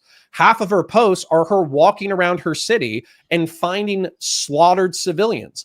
And the reason why she posts about that isn't because it's fun. She's not staying in that city because she thinks it's a good time. She's staying in that city in order to communicate with alternative media pundits like Destiny, who brought her onto the platform so she could fundraise for volunteers and militia and Ukrainian armed forces. So the fact you want to have a serious conversation about consent and sex and text messages and all that kind of stuff, I'm down. Let's do it, right? But you've lost the fucking plot if you're taking time to shit on someone who's in a war zone, who's concerned about whether or not they're going to be able to continue fundraising because it keeps her community alive. Yeah. You've lost the fucking plot. Yeah. Okay. But anyways, let's move on. I just felt like if, Max is going to moral frog about the sweepers taking their time in order to call out Destiny. It's so we can point out when he's being a fucking moron. And the same thing with Lav. Like Lav has no credibility to talk about anything with sexual misconduct after she accused, like just hallucinated and completely, I hate Hassan, but she's completely made up this allegation against Hassan. Like, all right, hold on. Yeah. So if we're doing this, I'm going all the way. Okay. Go for it. Lav is allegedly watching us right now. Lav, what happened? Okay, you allege that your friend Paris Jackson, the pop star, had a consensual sexual liaison with Hassan Piker when she was 17 years old. Yeah. Did that happen or did that not happen? Was she 19, like in the Instagram posts that actually show Hassan Piker and Paris Jackson together? Or was she 17 and she forced him to sign a non-disclosure agreement and he had, statutory rape sex? Because whenever somebody asks you about this, just going to be clear, whenever somebody asks you about this, you basically what you say is, I'm under an NDA. That's what you say. So what is it? Yeah. It's been a few years. Paris Jackson is getting married. Hassan Piker doesn't give a fuck. So I would love to know. Yeah. This is my point. Like, she has no credibility whatsoever on all of this. Anyone who watches her can see how mentally damaged she is and just eager for anyone to notice her. It's just like, it's every time she shows up in my mentions, it's just like this. I would rather literal Satan show up in my mentions than Lau. She's so broken. So, like, what are we doing here? Like, this is why I'm so frustrated, Connor, because none of this is actually about the victims. It's just clout sharking. Well, okay. So what I'm hopeful for, and this actually is all going to be dependent on variables that are outside of my control. Okay. So what's happened, and I have no problems with like refocusing back to Destiny, and we're going to do that right now. So what's happened is, Pixie was violated. Okay. Yeah. She had her trust violated. Yes. She had her privacy violated. Multiple people. She is owed. She is owed compensation, and she's also owed an apology. Okay. That's just true. All right. Sherry, if the criminal allegations are correct, if she has some kind of civil allegations where she can sue for it, then God bless her, wish her the best. Yeah. Okay. When it comes to the criminal allegations, there is a part of me that thinks like, well, fuck, like, this is crazy that Steven might spend time in jail, but maybe the fear of jail is what he needs in order to wake the fuck up and realize that he can't treat people outside of himself like sexual pleasure tools. That's not what they are. They're human beings with their own ambitions, with their own desires, with their own lives. And he effectively treated them like they were disposable. That's what happened. And so if you're going to treat people like they're disposable and they have means with which to get justice from you, they're going to use those tools. So in my opinion, this is going to sort out the way that it needs to sort out. Let Lab on cowards. I'll happily talk to Lab at a different time. I don't think Brianna wants to talk to Lab. I would not. And then on top of that, did she answer the question? Like honestly, like if you that would be interesting. So we have half a dozen to a dozen people. It wouldn't be interesting, Connor, because what happens is the same thing that happened in the whole Lab saga to begin with. Like she just loves the attention and she shifts on it and she just jumps around. Like she's like this broken toy that everything about her is so dark and needing attention, and like it doesn't matter if it's good attention, it doesn't matter if it's bad. She'll like twist everything around. She's just the most disgusting human being I've ever seen in this entire space. And the bar is not low. So no, I will not talk to Lab. Okay. And I'll be happy to talk to Lab at a different time. Yeah. So we still have a dozen people saying, let Lab on, let Lab on, let Lab on, let Lab on. We don't have an answer to the question that I asked. And the question that I asked was, it was alleged that Paris Jackson and Hassan Piker had an illicit but consenting sexual liaison. And I would just like a clear answer on it. So, sure. So if you want to answer that question for me, I'll be happy to talk to Lab at a time that is not inconvenient to Miss Brianna. So anyways, I'll admit that I was fairly callous early on. I was probably making light of the situation and I was probably coping. Okay. With what? Your $1 million tweet? Yeah. I was making fun of it. I was being mean. I was being callous, and it's not nice. Right. I will admit that there is a part of me, like, I doubt Steven would consider us friends, but I've hung out with Steven enough that I'd be like, yeah, we're friendly. We're friendly acquaintances. We're, professional peers in a way. We at least talk to each other and have debates and all that kind of stuff. And, I enjoy talking to him. I think he's an intelligent person. Yeah. However, basically, I think there's like a mourning process to when you lose a relationship that you liked, right? And so maybe I was in denial, maybe I was coping, right? But what I've kind of always held true, and I actually applaud Kyla to a certain degree for saying publicly, Kyla said that she doesn't like cutting people off entirely. And if people are willing to like change and all that kind of stuff, then maybe they can be friends in the future or work together in the future, right? Well, I think I said or thought something similar, which is like, if you basically reform or whatever, then maybe I could work with you in the future, right? But this is the way that Destiny is reacting to this issue right now. And I have to say, this is not what I think is acceptable, at all. So reading the logs, and chat can help us out a little bit. There's ! IP ban thrown throughout this, where I'm assuming people who are talking shit about Destiny in the chat are getting IP banned. Okay, so that's what I'm assuming is going on. All right. But while this is after the drama's unfolded, I think he's in offline chat. Destiny says, Hugh Chungus, I don't care. People can describe things however they want, like we did in 2024. My only real area of interest is politics and stuff going forward. I've been out of the drama interpersonal game for a long time. They can all do that on Jay Stalker's stream. Okay. The True. Okay. But the alleged leak happened with Sherry happened in 2023. And I'm going to be a little bit of a dick about this. Okay. In 2022, Lauren Southern broke up with her husband, I believe, in 2021. She would have to tell us the exact timeline. Steven was a friend and confidant during that time period, in which she was a single mother in Canada, and her ex-husband went back to Australia without her. Okay. The conservatives are obviously going to eat her alive if they find out that she's a single mother. And Destiny is one of the few people that knows her life, right? So they become friends. They get together, they hook up, they have an emotional connection, and then they break up in the summer, which, according to almost everyone involved, is an emotionally devastating issue for both parties. Now, on top of that, This was while Steven was married to Melina. And yes, they had an open relationship, but he cheated on his wife in order to pursue that relationship with Lauren, right? So Melina fucks off to Austin in order to figure out whether or not they're going to stay together. She comes back, but eventually they do break up.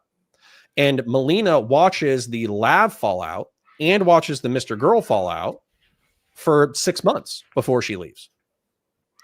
So that maybe even a year. And then while this is happening, he's sexting Anna Voir.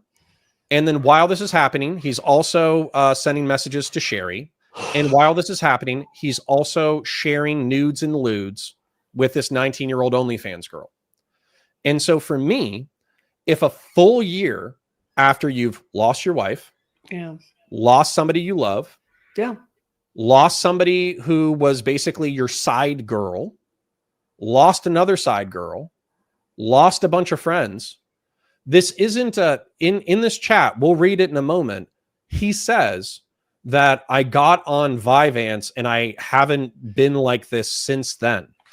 This isn't something that you fix with a prescription medication. Yeah.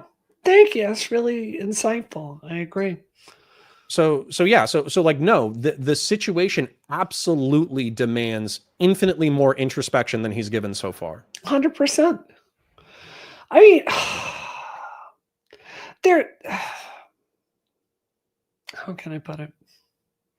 He has such a rich network of people around him that could help him grow, right? Kyla particularly. Kyla is a lovely person. I was having some professional conflict one time, and I called Kyla up to ask for her help about it. And she suggested a book to me that was written by a hostage negotiator. She goes, you know what? I think you would really, really benefit from this. And I read that book. And I go, holy shit, Kyla's really a good friend to suggest this to me, because this is my problem I'm having at work right now. And I read it again. And I took notes with it and changed the way I behaved. And that is why I really care about Kyla, because she was a friend to give me some really helpful professional insight that made me better at my job. Yeah. So, Steven has access to all that and a lot of other people that could help him. He's had every single chance to grow from this and to make better decisions. And the way I feel is like, it's not personal. Like, I don't personally have a stake in Steven growing or not growing, but it's like, if he's making decisions at this point that are leading him into extremely expensive lawsuits, like, that's kind of, maybe that will be the wake-up call that he needs to make some different decisions here. Right. He's making his own bet. Like, I made an assessment a year ago that this space was too unhealthy to be in, and I withdrew from it. Right. And I think that other people are making that decision right now. I think he's got a lot of talent. I would like to see him address this area of his life that's causing chaos, not just to him, but the people around him, and get better. And maybe this will help him do it, but it's ultimately just not, it's not my problem. Well, and here's another thing that could happen. It could be too little too late. Right. So if they're right now, we are operating under the information that Pixie had a non-consenting video leaked, and we are operating under the assumption that Sherry had a non-consenting audio file leaked. That's where we're at right now. But there could be another dozen people. Of course there right? There could be more. And if there's more, this is the kind of thing that not only can it compound financially, it can compound criminally as well. 100%. So he could be fucked. And we don't know. And it'll unfold over the next few weeks. But that's all the more reason, Connor, to treat this. I mean, this really gets back to my point. And God knows I hate to give this narcissist attention. This is why it's so offensive to me to see Lav and Mr. Girl and all their ilk just trying to milk this stuff for content. There are women here that have real court cases that need to be adjudicated, right? And we need to have a space where other women can come forward, right? This is such a morally inappropriate time to make this about you building your own clout in your own audience and trying to build up your own brand again. Like, it's so it's so wildly inappropriate. So, like, my message, yeah, go ahead. Well, I was going to say, I'm not shocked. Right. So Well, of course and the reason why I'm not shocked is because I think that the people who are most willing to capitalize on the downfall of others will often rise to the top. And so if there's not just Lav and Mr. Girl, but if there's other drama channels, and we know a few of them who are like, yeah, fuck Destiny. I hope he burns even more. I hope he fucked up even more. I hope I find out more. It's like, yeah, like people are preying on your downfall. Right. And Connor, this is why I literally, like, we did the show. We started this show to come in and have a real right versus left conversation every single week about politics and try to have a saner conversation than the screaming matches both of us have done in Twitch poll, right? I actually really didn't want to do the show tonight. I nearly called to cancel 5 million times because I knew exactly what would happen. All these dipshit people in commentary that in bad faith are just looking for their next shitty video to put out, taking stuff out of context. They're doing it right now in the chat. I knew this would happen. And it's just like, it's so far from anything that's important. It's mind-boggling to me. Well, so Pilking Tongue says, what drama channel said that? I'm pretty sure that, like, Turkey Tom and Nick Diorio and Chud Logic and Queeman in private now, so I don't have like the logs or whatever, but I'm pretty sure it was mentioned that everybody essentially knew that they were eating good for the next month because of this drama. Yeah. They basically knew that this was like on the verge of like breaking, and as soon as it did, they would have something to talk about. As a matter of fact, you know what? Pilking Tongue says, no, I already know who I was thinking about. It's Augie RFC. That's who I was thinking about. Augie RFC was ecstatic. He was ecstatic that this was coming down the pipe because he's been preying on his downfall since the fire, since the fireman got killed at the Trump rally. So anyways, but let's refocus. The haters, they need to know that we think that Stephen Bonnell is a bad guy. So let's focus on what Stephen Bonnell said for a moment. Let's go. So Frozen Broccoli says, quote unquote, sex therapy, lol W. Like I said, if I need quote unquote sex therapy, then so do like 100 other streamers. The reality is ever since I've started my Vivance, my desire for any of these types of interactions has fallen off a cliff. That's why all this shit is pre-2024. Yo, this isn't good enough, right? This is not good enough for me. Okay. Yeah. Like lol W. I get that this is, off-stream chat or whatever, but you have to know that everybody's looking at you under a microscope. You have to know that this is going to go public, right? So even if you don't want to go to sex therapy, or even if you don't want to reform your sexual behaviors, you have to be contrite. You have to show some level of remorse. Yeah. Like, hey, through my compulsions, I fucking, not just compulsions is sweeping. Through my compulsions and choices, I hurt people who were the closest to me, and it's fucked up, and I will atone. Like that's what it should be. But we're not getting that. I mean, we've seen this pattern from him a ton, right? When he's under pressure, his instinct is to attack. I mean, this is who he is. This situation is different to me for a variety of reasons. Look, I'm not defending this, Connor. I'm saying this is his fundamental character flaw. I mean, yeah. So anyway, like I said before, I've definitely made mistakes and fucked up. All I can do is promise to be better and change behavior going forward. I'll figure out and settle what needs to be settled in the background. It's too much, then leave. If not, welcome to 2025. Okay, so for me, this thing right here, I've definitely made mistakes and fucked up.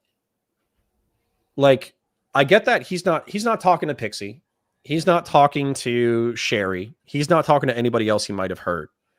But what people want to hear, what I want to hear, is I don't want to hear, oh, I fucked up and in the future, because he does this sociopathic bullshit, because let's face it, he probably does have a little bit of sociopathy in him, where he's like, oh, I don't care about apologies. I only care about behavior. This is like something that he said for like years, right? Well, human beings who have emotions and who feel remorse and contrition, they care about apologies.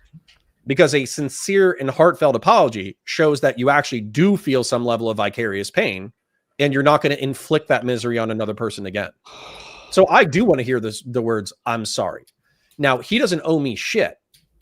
But I'm just saying, if I'm going to interact with you in the future and you fuck someone over this hard, I borderline need to hear you say, I fucked up. I hurt you. I'm sorry. I will try to make it right. And if it can never be right, I understand. And then you have to never do it again. You don't just get to never do it again, but never atone for the fuck up. You have to atone for the fuck up first. Yeah. I think it's well said. I obviously agree with you, Connor. Okay. Then this one is probably sarcastic, but I'm going to read it. In fact, it's actually super epic and hilarious when vids of guys get leaked or when you tweet out random sexual details like 15-2 to epically own them publicly. So for those of you who don't get the reference, he's probably being sarcastic because his own sex stuff was leaked. However, nobody gives a fuck about you right now. Okay. Yeah. You can feel bad that your dick pic got leaked. You can feel bad that like people fucking made fun of you. You can feel bad that your blowjob video got leaked. Nobody gives a fuck about you. And the reason why they don't give a fuck about you is because you're the person who leaked it. You're the person who sent it to people who were not trustworthy. What they care about is the people whose consent you violated. Nobody gives a fuck about your leak right now. And then the other part of it, which I do think is sarcastic, is tweet out random sexual details like 15-2 to epically own them publicly. This is probably a reference to Sherry. She mentioned that during their sexual liaison, which, by the way, we should all know less about each other. She mentioned that during their sexual liaison, he had 15 orgasms and she only had 2. And so that's a detail that none of us need to know. I don't know. But then 2, DGG, I'm just going to be mean and call out the entire community. They started blasting her in the replies and saying like ratio, which, listen, I'm not going to lie. I think that's fucked up. I think it's kind of funny. But obviously with a human being, you're going to be ripping their guts out with that shit. So, like, how about we all stop being a little bit sociopathic? Yeah. All right. Anyways, then he's talking about work. Skulltump, I never did anything maliciously or as any of the fucking insane lav, Mr. Rapist, Jew stalker allegations say. That's fucking retarded. My only crime is being too much of a gooner in 2023 and earlier 100% sure. Though, again, I can't say anything specifically because everyone wants to come at me in court now, I guess. I think this is self-sweeping and personal cope. Okay? You might not have been malicious, meaning that you were cruelly trying to leak the nudes of other people, but you were so reckless you might as well have been. Sharing them with a 19-year-old with whom you had a few Discord calls is fucking insane. Of course I think, yeah. All right. If that's true, it's just beyond indefensible. Help me understand this, Connor. Like, why... This is a conversation I've had with so many girlfriends this week. Like, help me understand this. Why would a man do this? Like, is it about this many power? Girlfriends? Leaks? Yeah, sex? yeah, leaks, sex tapes. Listen, I'm. Help me understand. I am 5% joking, and I am 95% serious. Okay. There is a. I think that the trauma that we listed in the beginning actually fucked him up and made him sociopathic and made him incapable of trusting other human beings. I think that wound has festered and it's being reinforced in his personal life and professional life, that he can't trust anybody and everybody is a monstrous piece of shit who's selfish, who wants to fucking stab each other in the back. Then on top of that, I think he's been financially rewarded for being sociopathic, because while all the other streamers, they have feelings, they get their feelings hurt, they have bad relationships, they break up with people, all this kind of stuff. While everybody else is getting their fucking feelings hurt, he's just chugging along, making content, being a fucking sociopath. So he's being financially rewarded for being emotionally callous. And then finally, I'm just going to say it. A lot of progressives and liberals don't like this shit. There's this hysterical clip from It's Always Sunny in Philadelphia where Dennis, the sociopath of the group, is talking about how he doesn't believe in God, and so he has a religion-shaped hole in his heart, and he wants to fill it with vagina. Oh okay, my God. I know that seems ludicrous. I actually believe this. I think that where there should be religious and philosophical exploration, where there should be a sense of community and duty, where there should be a call to higher virtue, Destiny's like, fuck all that. That's all lame. You know, I only get one life. I'm going to fill that hole up with as much vagina as I possibly can. And I feel like he's been on that single-minded mission since he was like 15. No, I obviously agree with that. But I think you're not answering the question I actually have here, Connor. So now I'm going to call you on it. Help me understand revenge porn in the first place. Like not even talking about Destiny particularly, but help me understand, why would a man, what is the reasoning between like making a sex tape and then showing that to another partner?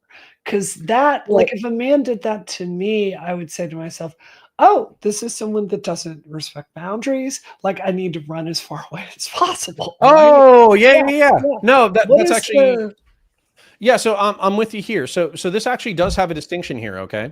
Yeah. So when it comes to revenge porn, oftentimes what we're talking about is we're talking about a partnership that has failed.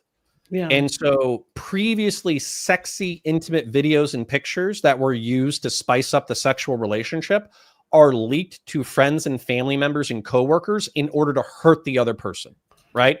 That's actually not what we're dealing with here. What we're dealing with here is, oh man, I don't want to meme too hard, but like somebody said it in chat, so I won't meme. I'll be serious. It's like showing off your trophy case. Like, so what he's trying to do is impress, no offense to the women that he messaged a whole bunch of sexual content, sluts. He messaged sluts a bunch of his previous sexual exploits to show, me and this girl had a good time. Me and this girl had a good time. Me and this guy had a good time. Me and this girl had a good time. Probably one, so they both get titillated, but then two, so he can also kind of say like, listen, I'm kind of a big deal. Lots of people like to hook up with me. They have a good time. And so as a result, it's kind of like a sales pitch in order to get into somebody else's pants. That's my I don't think that's it. I don't think that's it. I remember Jimmy Bean says serial killer. I'm sorry, real quick. Jimmy Bean said it in chat, so I have to do it. It's like Dexter, the TV show Dexter, where he keeps a little blood, you know, like in a thing. Yes. Yeah, that's what I think Destiny's sex pictures were. But anyways, I'm listening. I think it's about power. I don't know. I think it's about like, I conquered this, and I think it's about like showing something that's a little sexually degrading that gives you power over someone else. And I think it's a little taboo. Well, but I have a feeling that a lot of people would object to degrading just because they might see this as titillation. And, you don't think it's degrading to show non-consensual sexual imagery of someone without their permission? I only have inappropriate things to say. Degrading to me means that like you're trying to get something over on someone. Like you're trying to make them look bad by doing something. That's what you do when you do this to women. I don't, man. I don't have a way to say this without sounding like a just say the truth myself.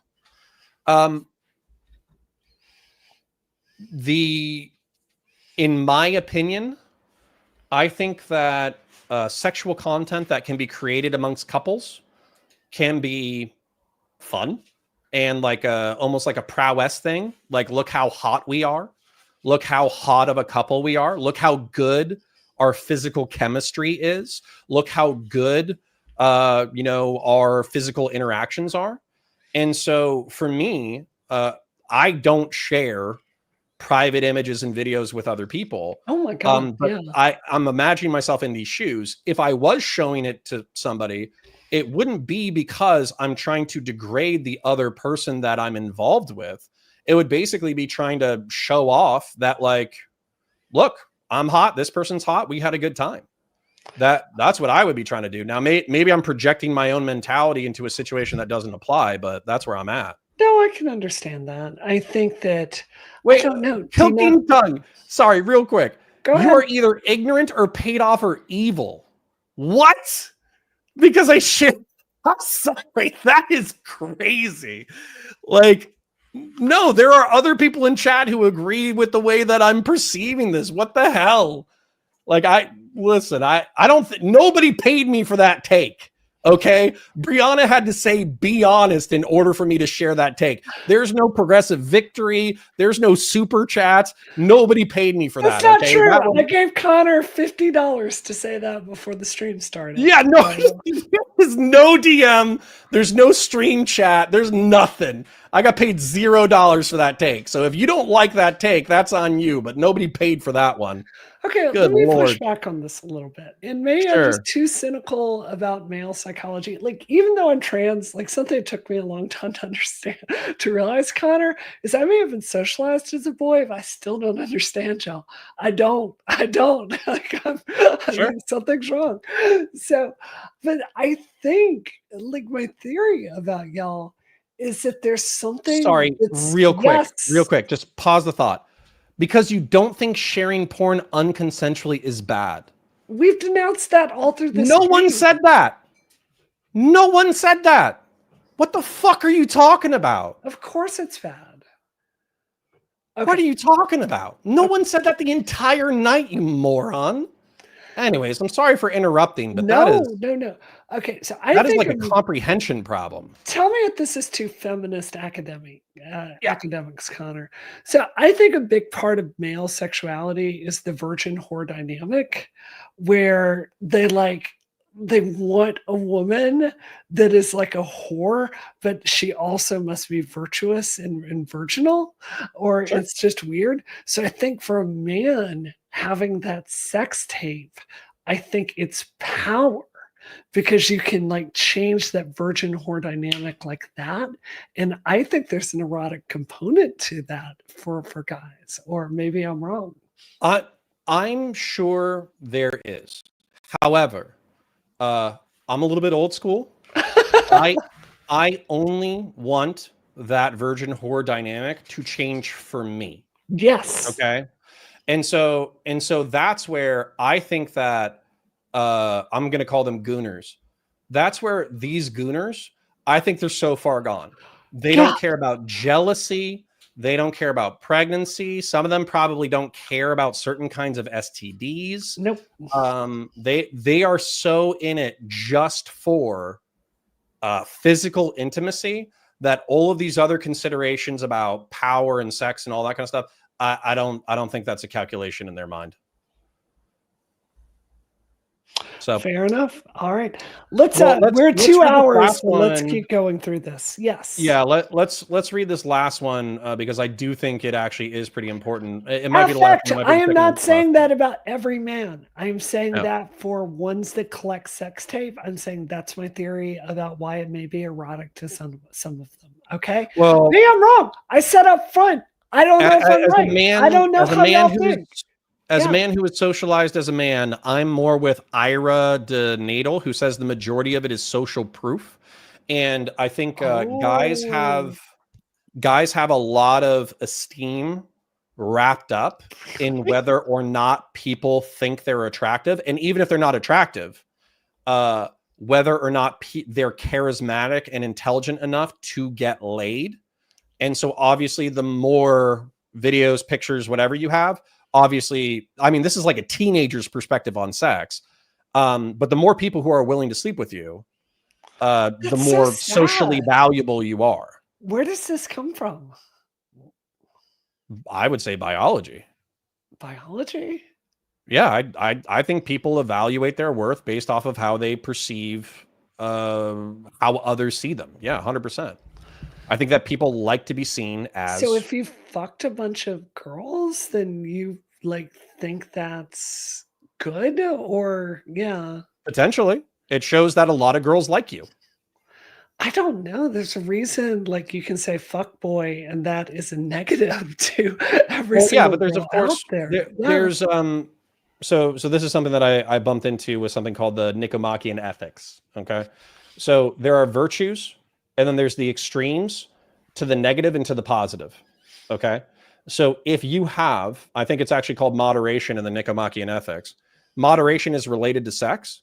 If you are an asexual person who doesn't like sex at all and doesn't enjoy it, doesn't like talking about it, all that kind of stuff, that is a vice, but it's a vice in the negative degree, right?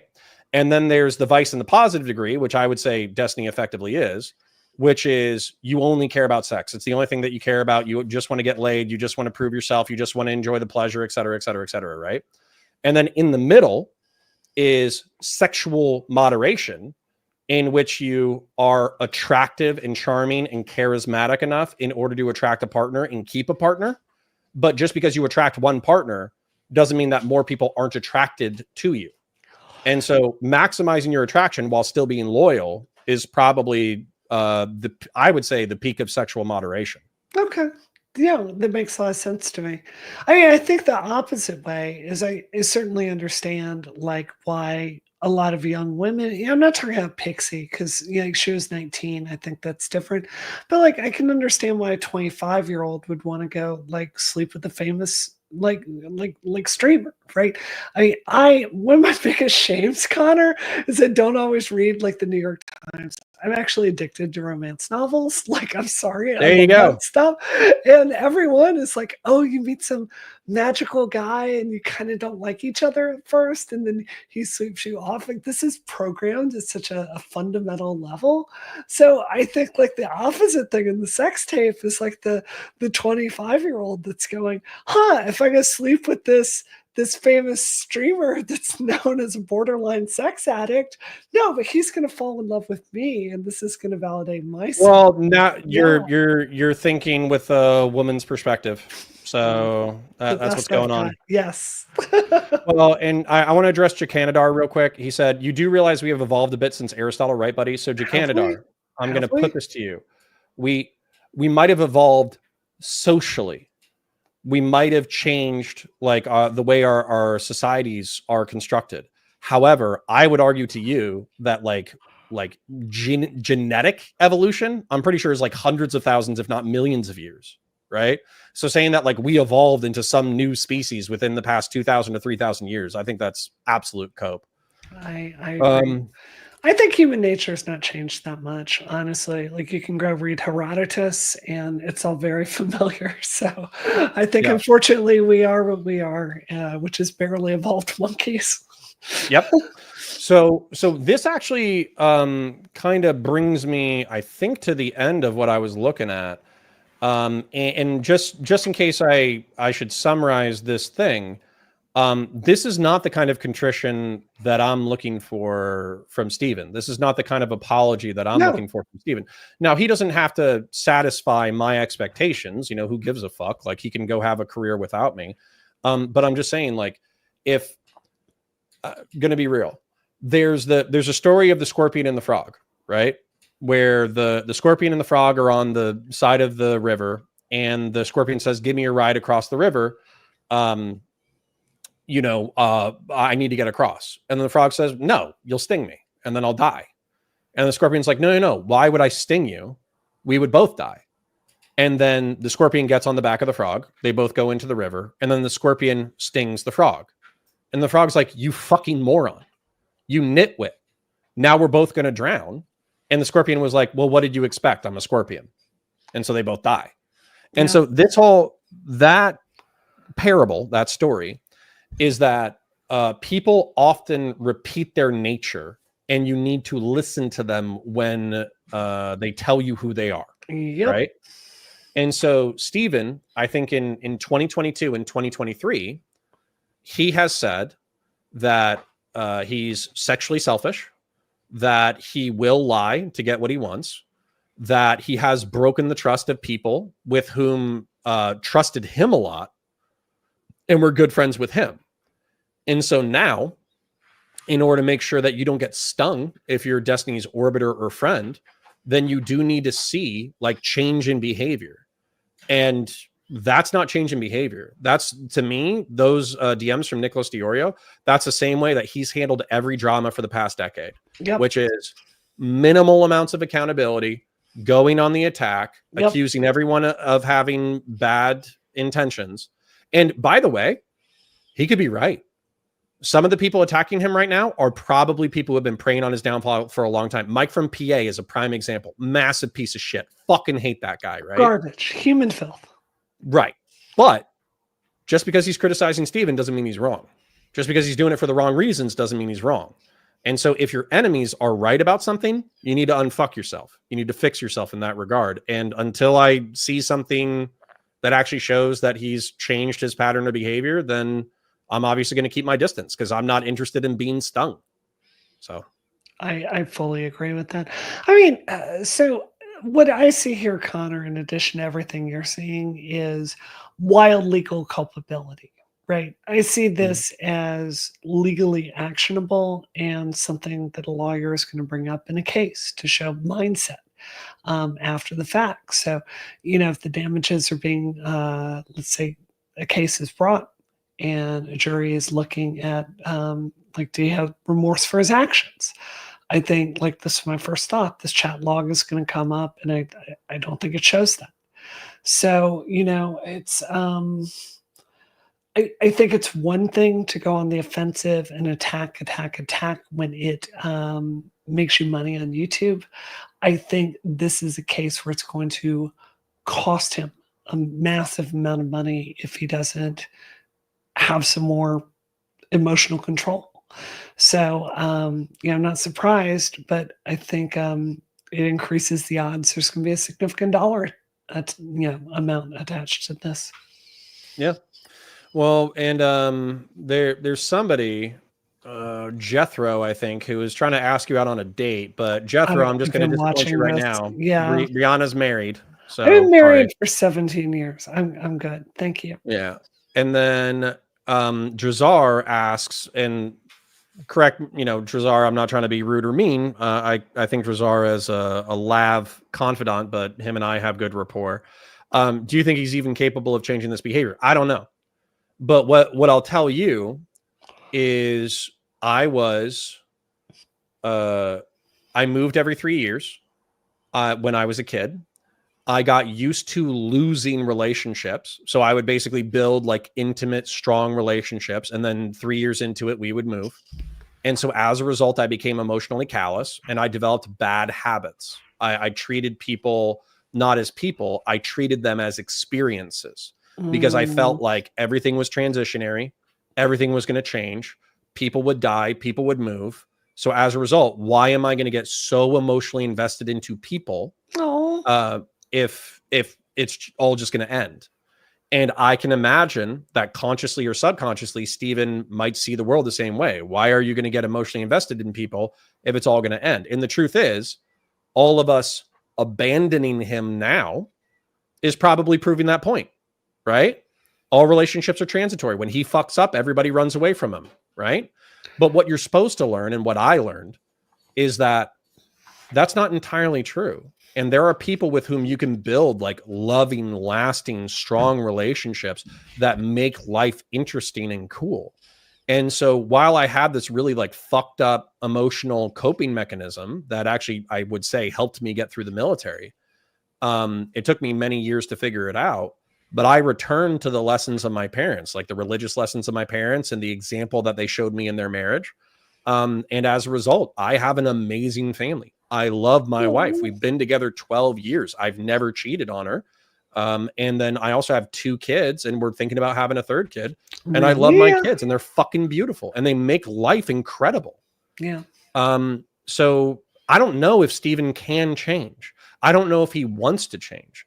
I know that I want him to change. I know that I see redeeming qualities in him that I think would be great as a leader of men and as a friend and maybe as a partner to somebody someday. But if he continues to be selfish and emotionally callous, then he's not going to be good to anybody. I think it's just not worth the emotional drain of being in his orbit, to be really honest with you. I just don't. I think it produces a good show, and I think there are people that if they can do that, they'll get stuff out of it. I think he's got some really good qualities. I've personally seen him be a good friend to people and be very generous, but I Hey, I listen. think it's like in I think it's just a reality show where you've seen the fight between Ronnie and his girlfriend so many times you just can't watch it again. And that's just kind of where I am with this. It's a train wreck. It's professionally exhausting. Hannah Morell asks, "Who called Destiny a sex guru?" So what I said earlier was I used it as an example because in Pixie's Substack article, she said like, "Oh, he knows about consent and he's really nice and he talks about sex a lot and blah blah blah blah," which is why I trusted him. So I was using the example of if you as a father or you as a mother had your daughter at 18 come to you and say that there was a sexually experienced polyamorous sex guru on the internet and she wanted to hook up with him in order to figure out more about life, do you think that's a good idea? Obviously the answer is no. Yeah. So that's what we were talking about with being a sex guru. Not that it's literally true, just that's the way it might be presented. Anything left to say on this, Connor? No, so we hit 2 hours and 10 minutes. I'm gonna check my DMs. I'm actually probably gonna have we're setting up a last time on CounterFire channel where these can kind of live as VODs. We're gonna keep them live on our channel as well, and you know, the donos are appreciated. But basically, yeah, I mean, this is all I have to say. And then honestly, I'm probably gonna have the I wish we editor. had not had all this bullshit so we could have gotten to Trump's executive orders. You know, No, but who cares about Mexicans being deported and food costs going up? Who cares about the military getting authorization to hunt the cartel domestically? Who cares about him luckily getting batted down? But who cares about him trying to change the definition of a citizen by extrajudicial constitutional or extra constitutional executive order? Who cares about that when we who can talk cares about about the this? trans stuff, right? Like this had some really serious consequences in my life this week. I'm here talking about Destiny's fucking sex life. It's not why we made the show. So Yeah. Well, I'm gonna check and see if Christian Queenman Valeris just and put up a super chat before we go. He's a good sure. friend.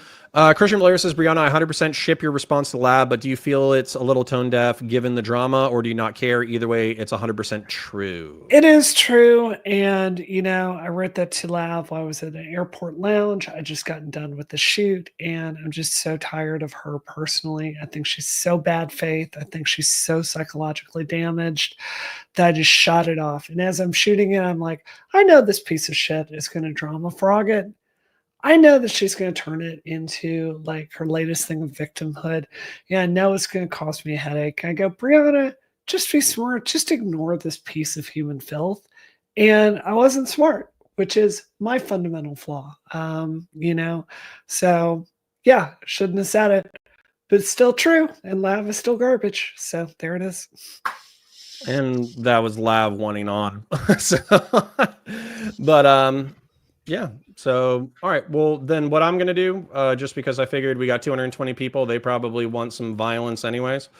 I'll go check in and see who wants some, and I'll go talk to them and fight them. But I don't want you to strain your voice, and I don't want you to get stressed out talking to a-holes. So Right. yeah. Okay. I'll let you do that. I will see you soon. All right. Have a great night. All right. I will send Lav. I don't know if she's still watching or even wants to talk. I just checked Queeman's room. I didn't see him.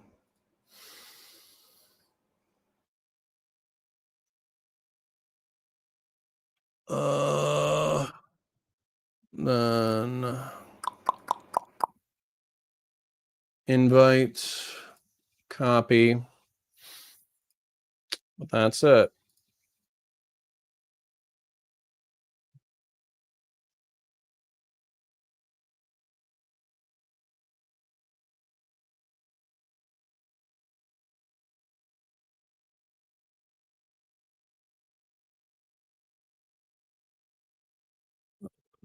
Copy.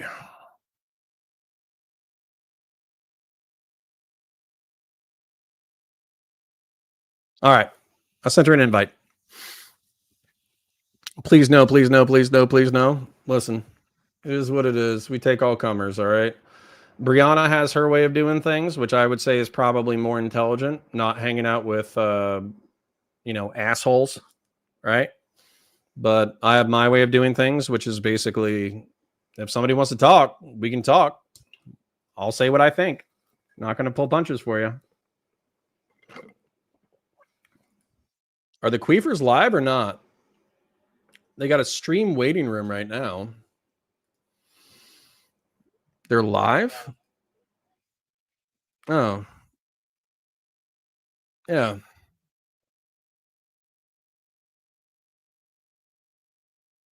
Queeman.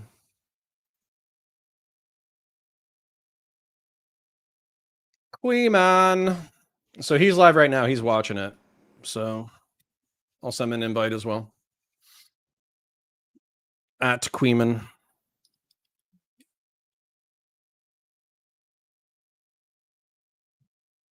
Let me make sure. Sorry if it's dead air, but honestly, we've been yapping for forever, so forgive me a little bit, okay? Oh, there's Lav. Hi, Lav. Hi, Connor. How are you? I'm actually good. How are you? I'm so good. Hold on. For some reason my touch-up is like crazy. I look like a skinwalker. Okay, there we go. My touch-up was like on the third thing. Hi. Hi. I watched a little bit of your conversation with Brianna Wu. Sure. I love how you guys really focus on anything but the fact that your friend and ally has committed a sexual crime.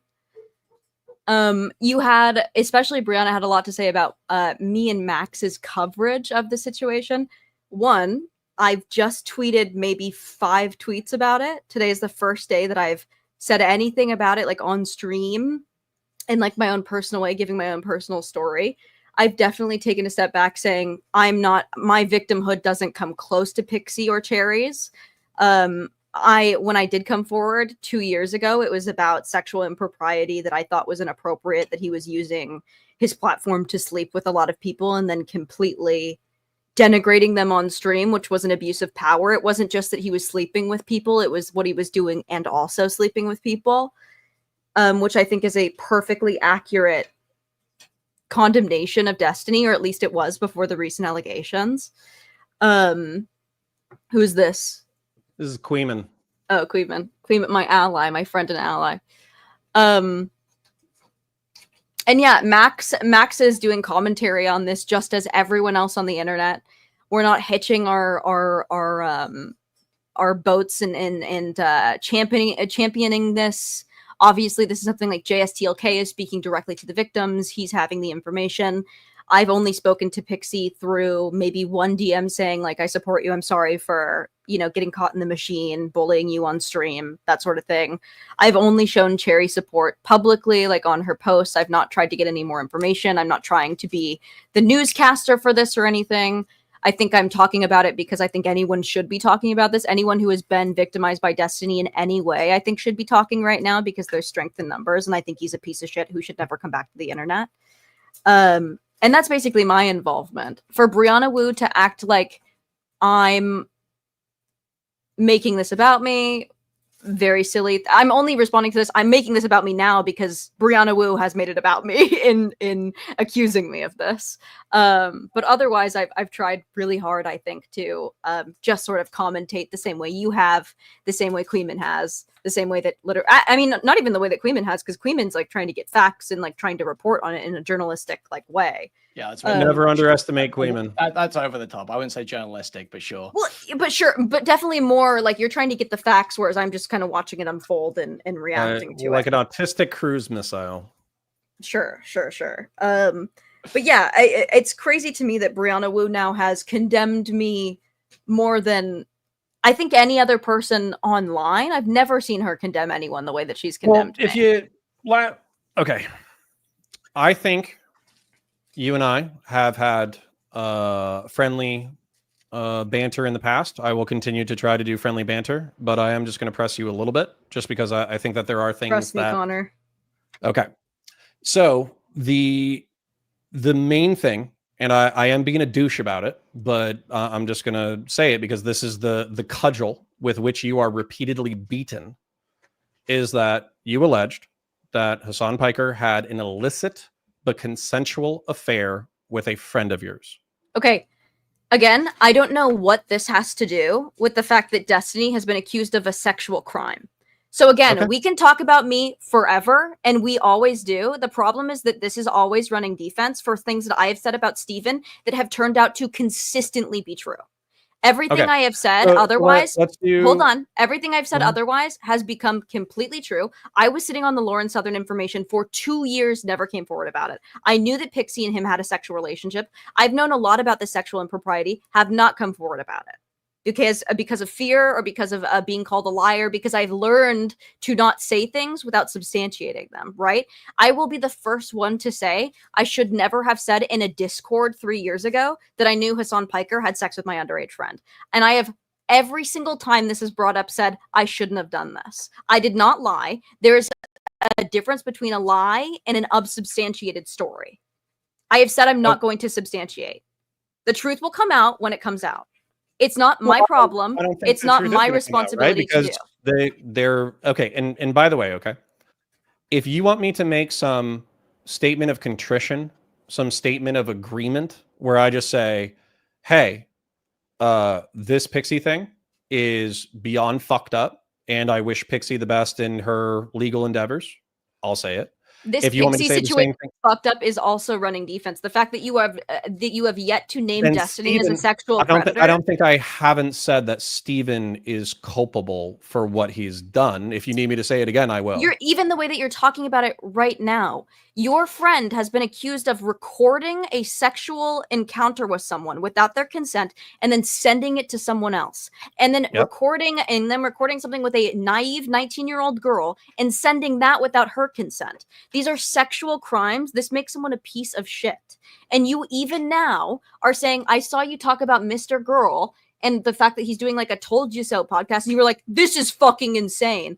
I've seen you react more harshly. I've seen you react more harshly to that than the accusations against Steven. It's insane. I disagree. I disagree. I don't think you watched. So what I can come up with my own phrasing, but I don't want it to be picked apart. So do you have a phrase that I can say that would make you think that I actually do think Steven is an asshole and a piece of shit for what he did, and he does deserve the consequences that are coming his way? Say Destiny should be on the sex offender registry. Yeah. No, I'm not saying that. Why not?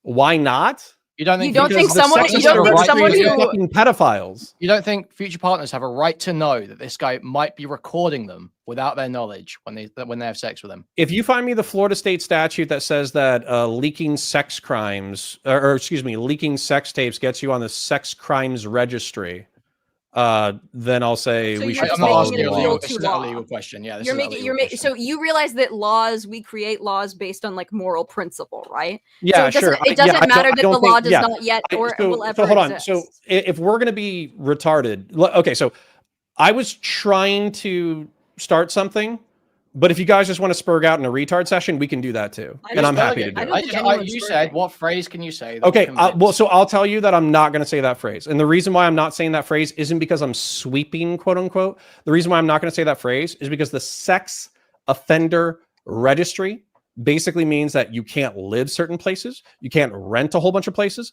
It's very difficult to get jobs. And pretty much everybody in the world assumes that you're a pedophile. So you have to live in a trailer park along with a bunch of other pedophiles. Hold on, I'm not done yet, Queenman. I'm not done yet. You asked me a question, I'm answering it. I'm gonna continue the concept. And so no, I don't think that Steven belongs in a trailer park with pedophiles, broke and destitute. No, I don't think that's a parallel consequence. How would he be broke and destitute? How's he suddenly going to lose all of his money?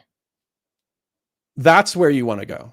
Well, no, I mean, you're asking how. So you want me to describe how pedophiles who live it? Okay, so hold on, Queenman. So instead of focusing, no, you want to make it retarded? I'll make it retarded.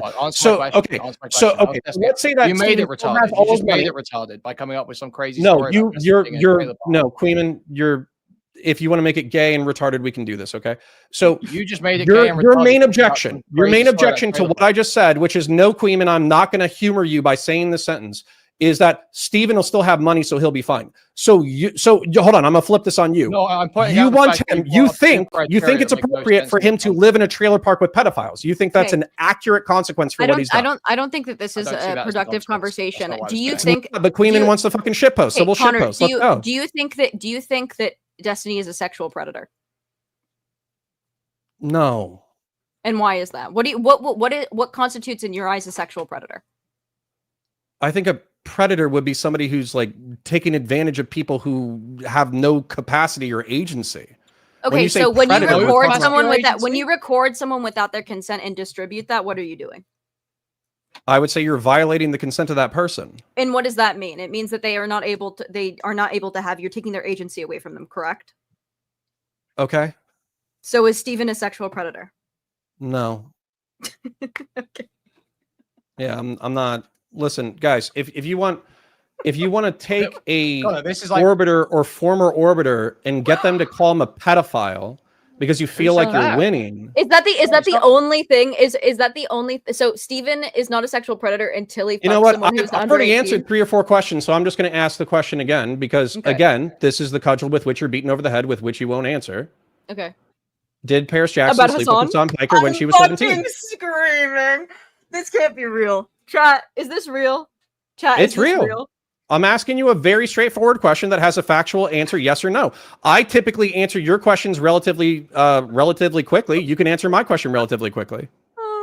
It is my belief, and I have alleged that Hassan Piker slept with my friend before she was 18 years old. Yes, I have repeatedly said this. I've repeatedly said this. I will not go back on it because I know it to be true. Hassan is not taking me to court. I await him taking me to court. I have continuously publicly said this. I don't know what else to do. Yes. What the fuck does this have to do with Steven? Doesn't. I just wanted you to answer a straightforward question.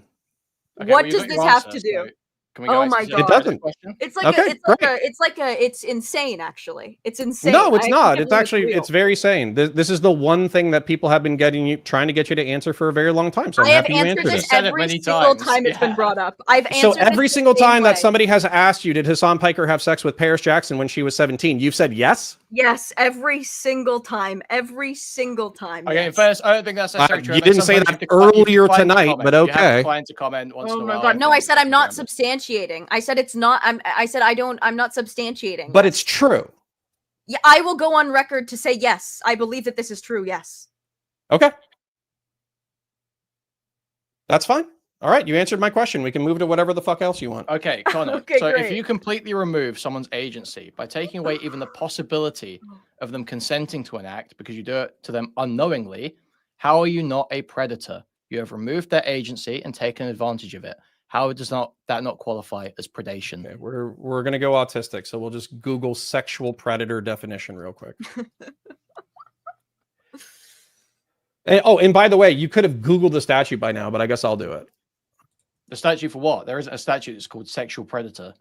It's a colloquialism. Yes, there is. For people who are in order to get on the sexual offender registry, you obviously have to violate certain laws. I wasn't asking a question about the law. I was asking morally, do you think this guy should be on the sexual shut registry? up, you fucking homo. Yes, you were. Connor, do you think that there are laws that don't exist that should exist?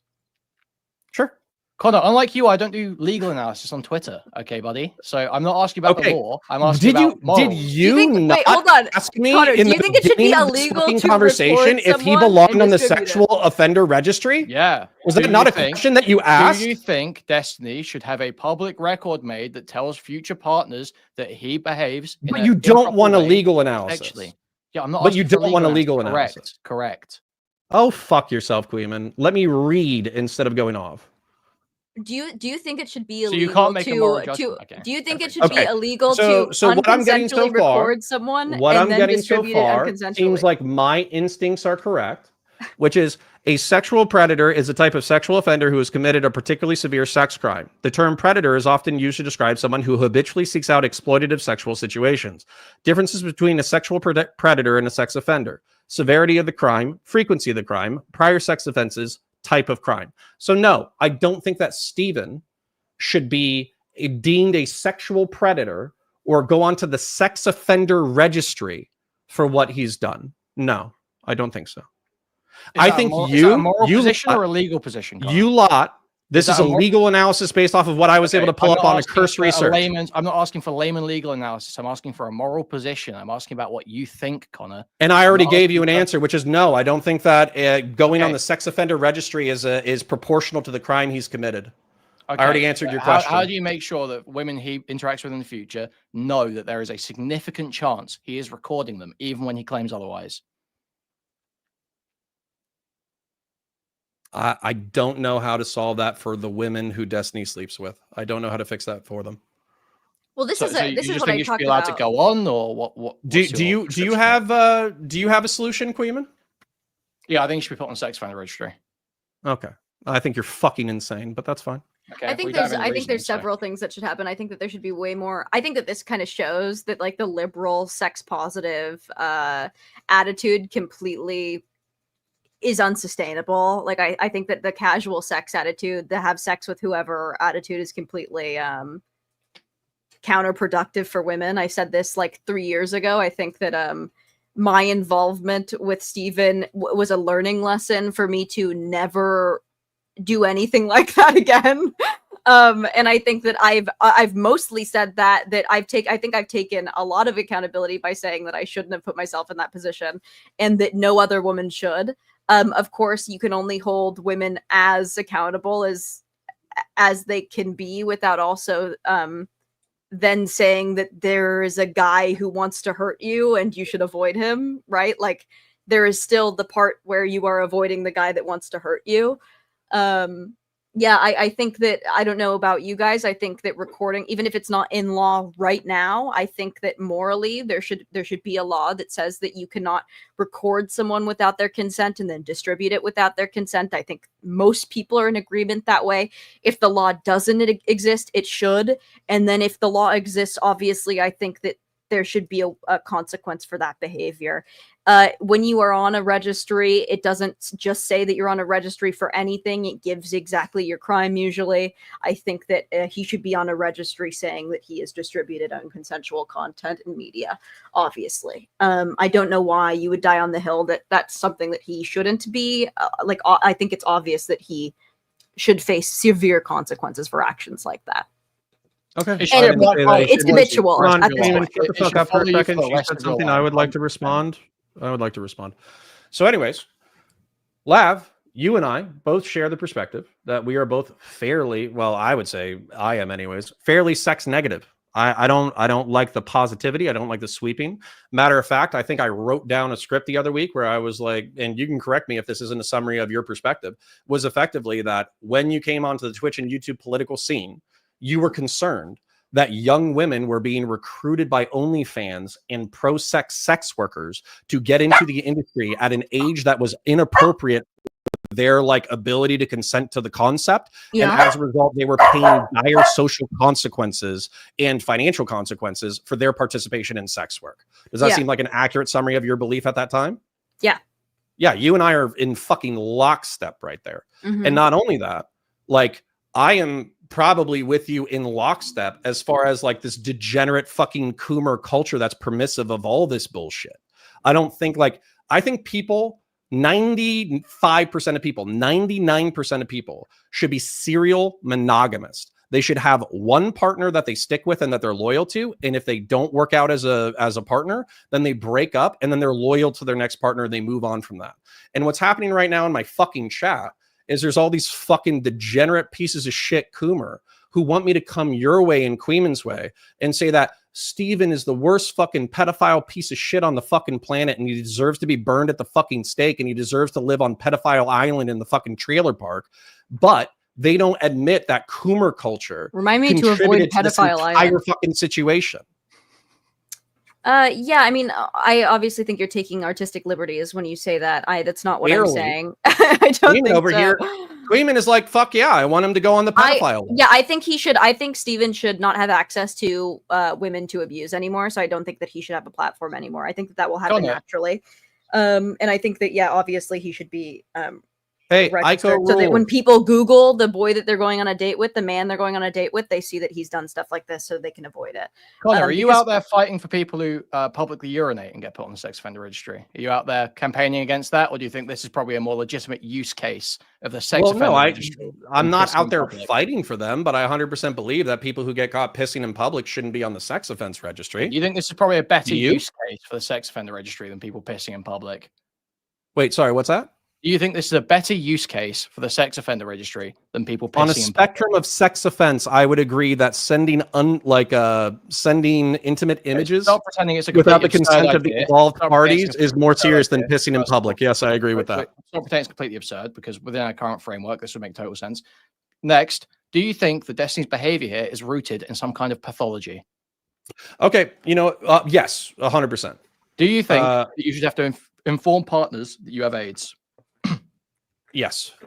Okay, so if Destiny has a pathology that causes him to harm people during sex, do you not think he should be required to inform future partners? He should be required to inform future partners that he previously recorded sexual partners and released it under that he is so unable, so pathologically fucked in regards to sex that there is a good chance he will harm you if you have sex with him. No. Okay. And Queeman, I'm actually, hold on, I'm going to ask you a question. Based on your own logic, let's say that we have a 17-year-old who, and by the way, this happens all the fucking time. We have 17-year-olds who film themselves shooting pornographic content amongst each other, and they text and send it to each other. Do you think that those people should go on to the sex offender registry? No, the children that are full agency. Connor, what if they're 18? What if they're 18? That 18 in Connor, one day. Connor, yeah, once you hold on, no. Queenman's asking me all these fucking gay hypotheticals. We're gonna do it. So 18 in one day. They send both parties involved are 18 in one day. Should both of those people go on the sex offender registry? Sorry, can you explain the full story? Shut up, Connor. How old is Steven? How old is Steven? He's 35. But this is obviously on this is on a spectrum, right? So we need to figure out where the line is, right? Tell me the story here. Give me the story. What's the hypothetical? Okay. So let's say we have two couples, right? They don't know each other. There's female and male couples or homosexual. I don't care what you fantasize about.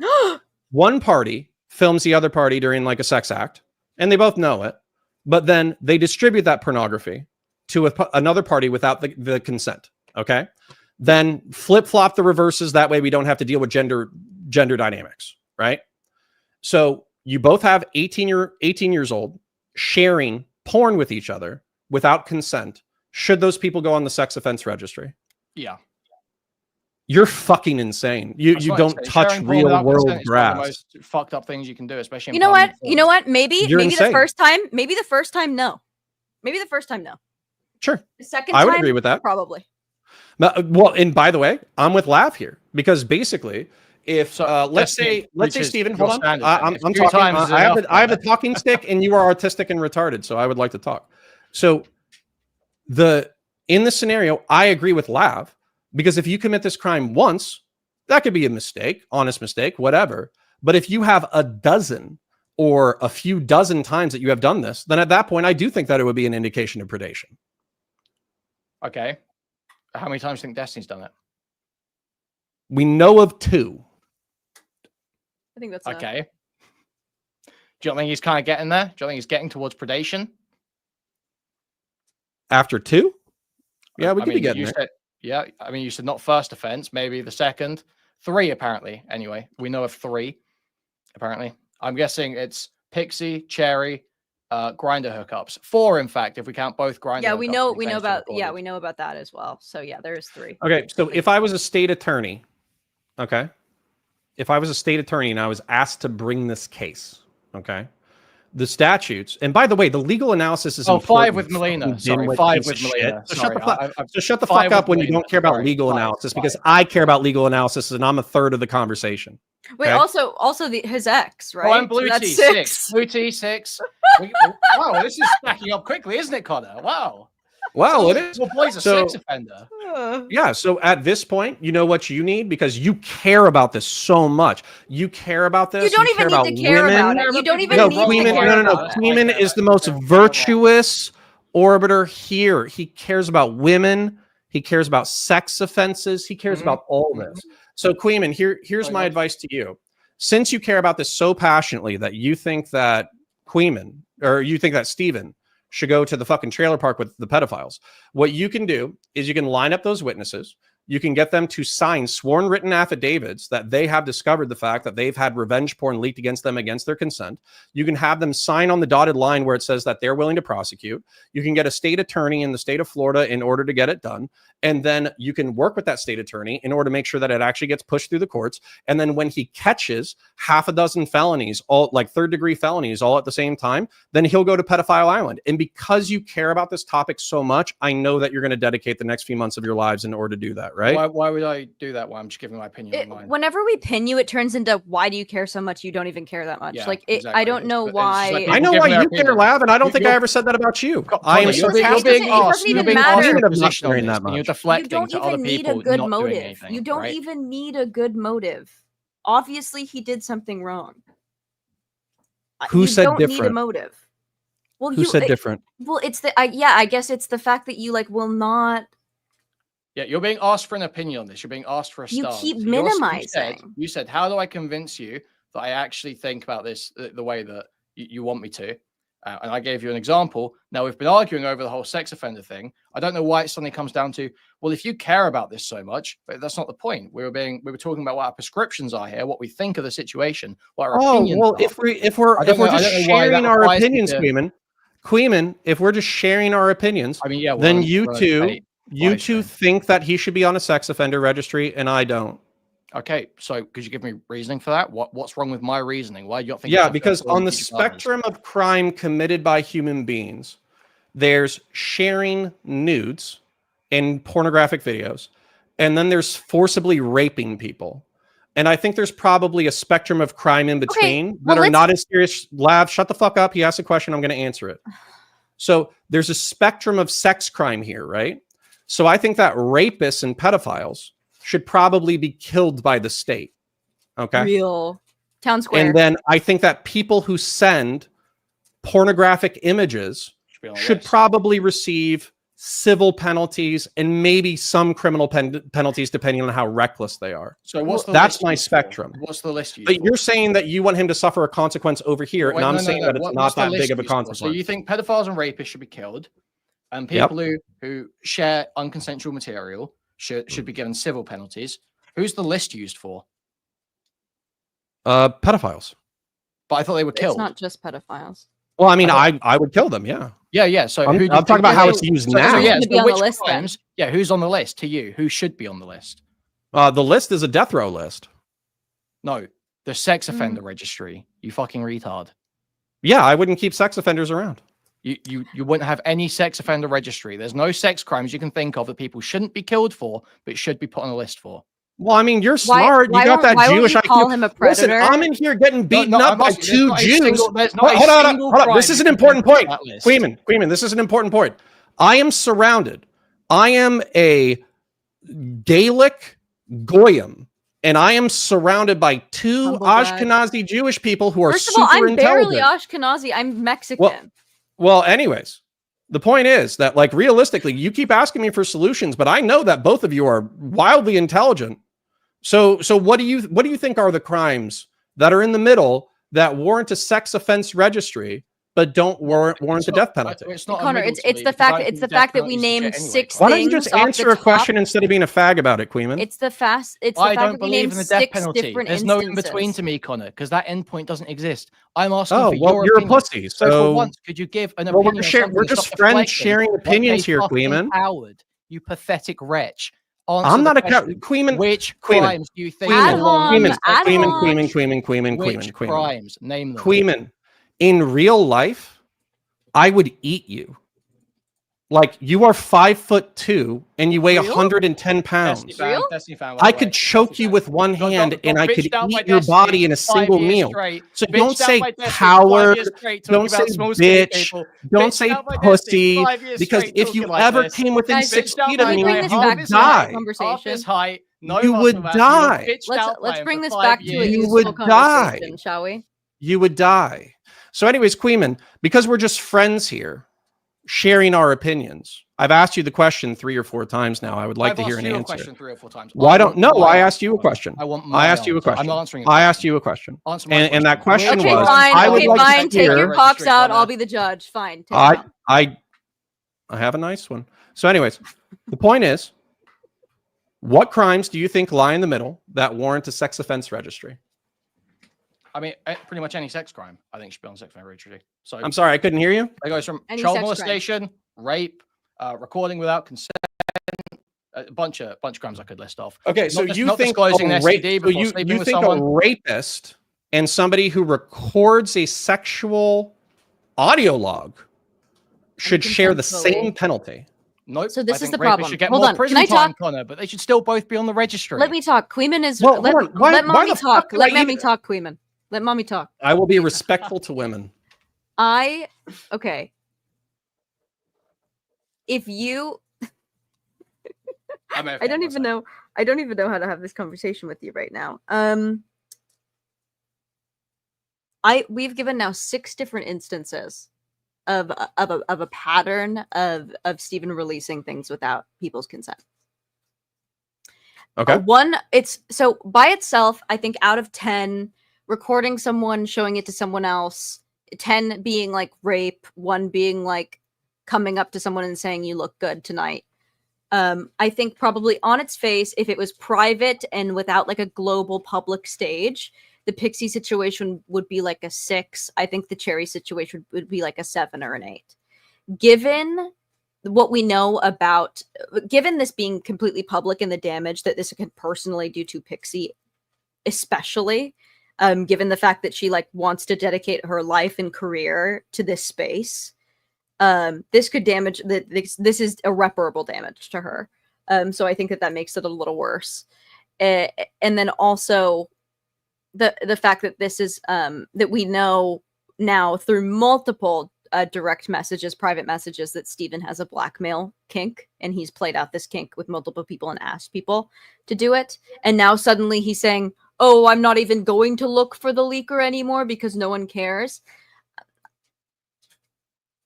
I think that this story is even more nefarious than you're willing to admit.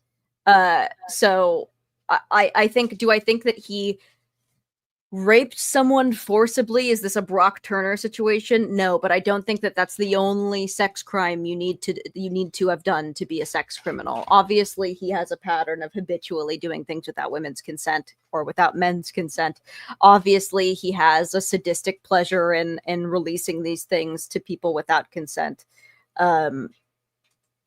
So it doesn't make any sense to not call him a sexual predator. We named 6 instances of sexual impropriety off the cuff, and we don't even have all the information yet.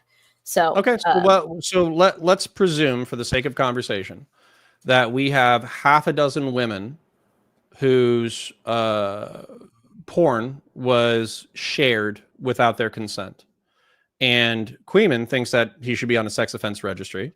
Yeah, I think he doesn't live in the real world, and his country currently lets out rapists at like 5 years. But You've got no idea what you're talking about. Do you want to look up the fucking grooming gang fucking like release? Yeah. You're going off of a Twitter misinformation post that was talking about how some girl got. Okay, why are you guys doing this? We're having a conversation. It never actually received a 5-year sentence. They all got life. But anyway, okay, hold on. You okay? So hold on.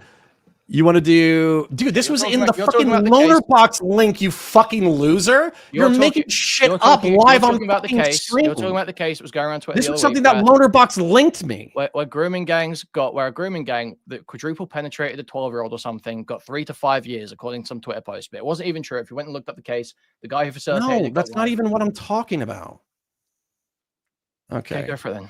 Rape sentences, UK.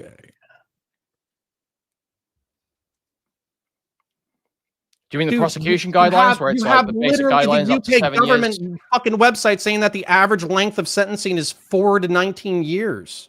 4 to 19. That's a pretty big range, Connor. Oh. The average sentencing is 4 to 19 years. That's what it says. That sounds like a retarded fucking webpage you're reading, Connor. I don't know where you found that. It's your country's website, you fucking 4 to moron. 19 years is the average. Show me that. Show me that. Send me that right now. It's literally .co.uk. 4 to 19 19 years. Stuart Mills Solicitors. It's your fucking lawyers. It's my lawyers. It's my lawyers. Yeah, they're in the UK.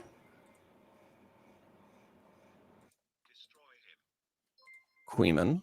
I don't think, does it matter whether or not we want to talk about the pedantic argument of whether or not he should be on a registry? Well, whether or not Europe is loose on fucking rapists, which no, it's a side tangent.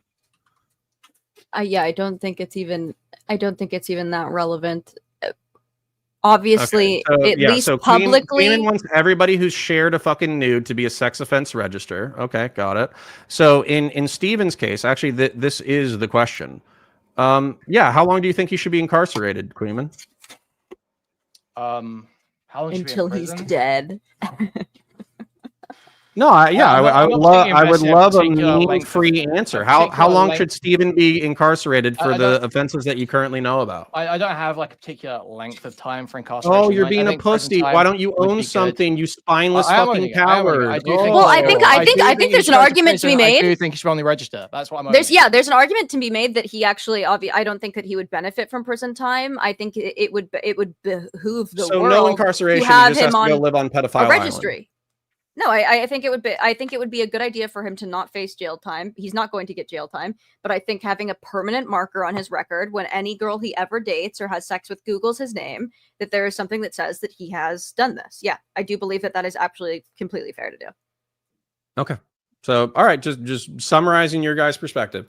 You think that when Steven moves into a new apartment complex, he should have to walk around to all of his neighbors and say, hey, just to let you know, I'm on the sex offender registry. Yep. You think that he should be registered onto a website where people know his address. You think that he should have to tell every single partner that he has going forward that he's a sex offender. Yep. And you don't think that he should be incarcerated for his very serious crimes, but he should 100% have like his housing and possibilities of employment extremely limited. So not every sex offender has to announce themselves to their neighbors and community. Great. So he actually wouldn't have to do that. Do I think that every time a woman Googles his name that she should see that? Yeah, absolutely. Yes. Okay. Very cool. Thank you for coming on and sharing your guys' opinion on how much punishment Destiny deserves. Very nice. Well, I mean, you haven't given any opinion, so.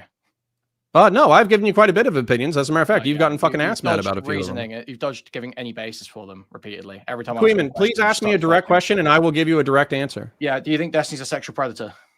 I already said no. Okay. Why? When you said that if you get up to like 6 or like a dozen people, why is that the marker? But Destiny with 5, you can't start to make that determination.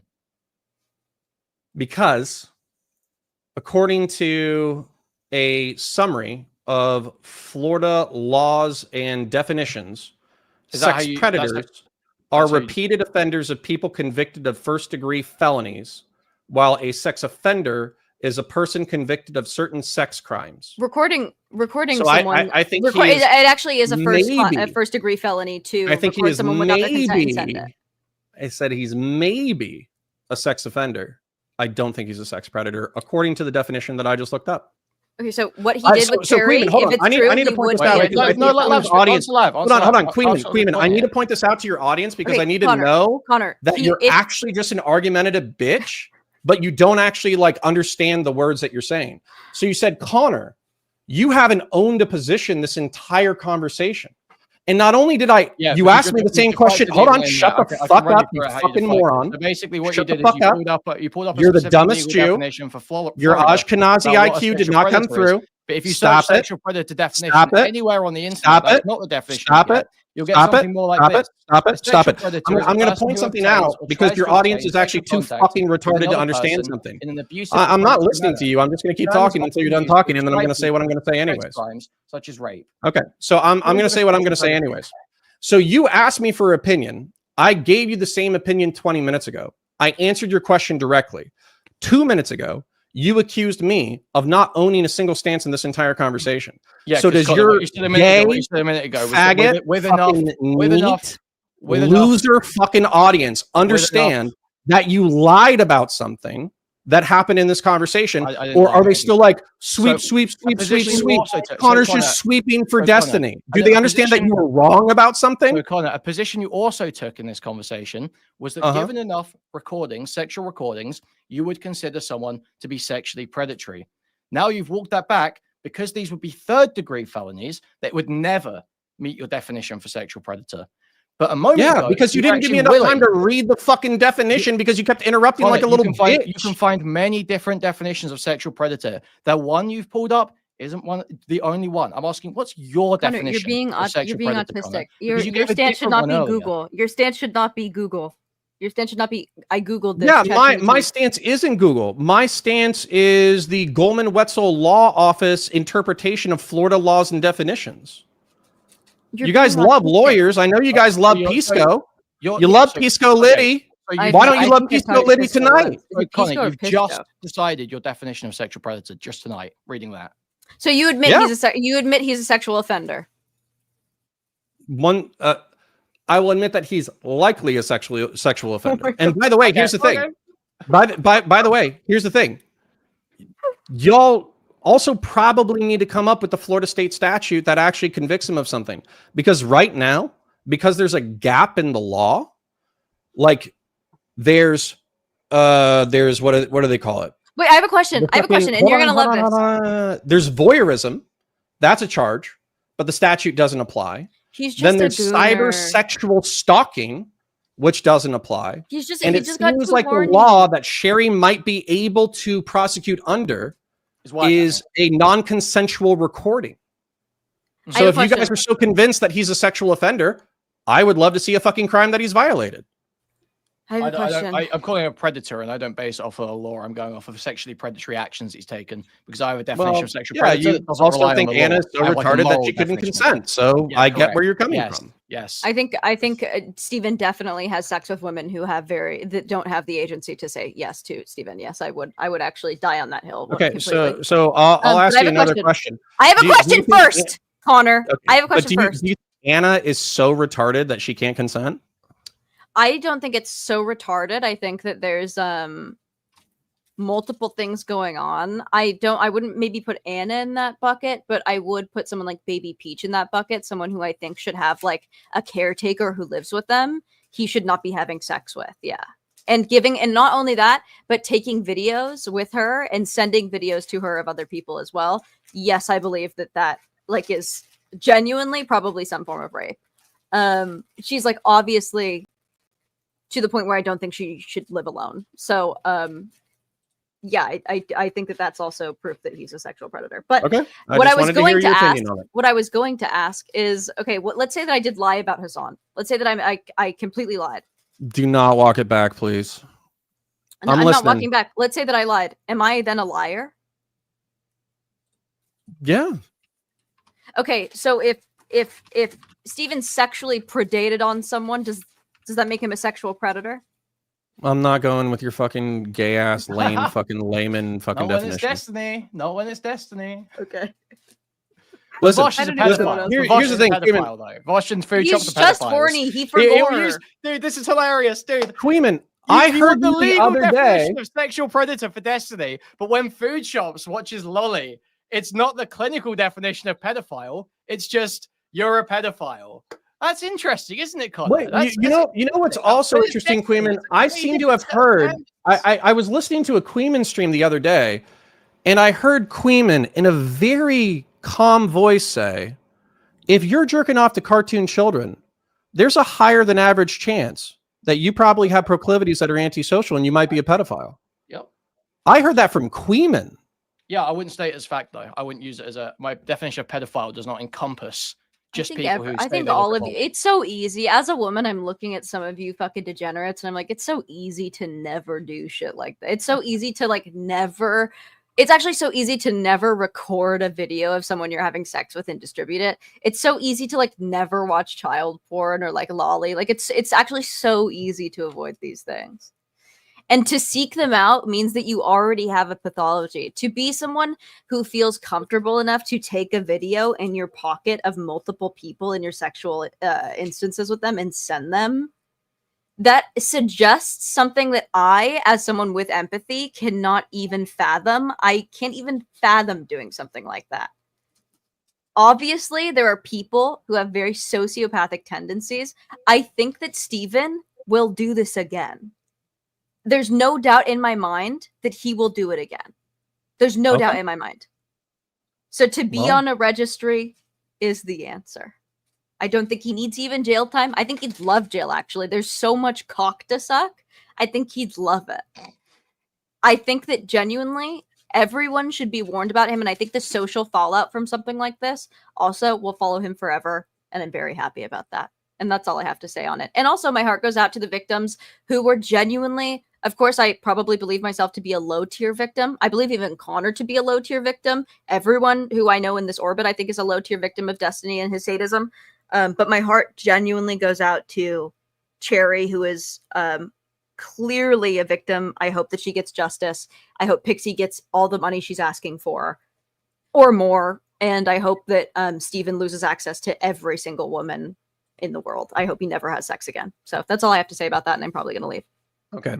What I think is that there are obviously like super serious things here.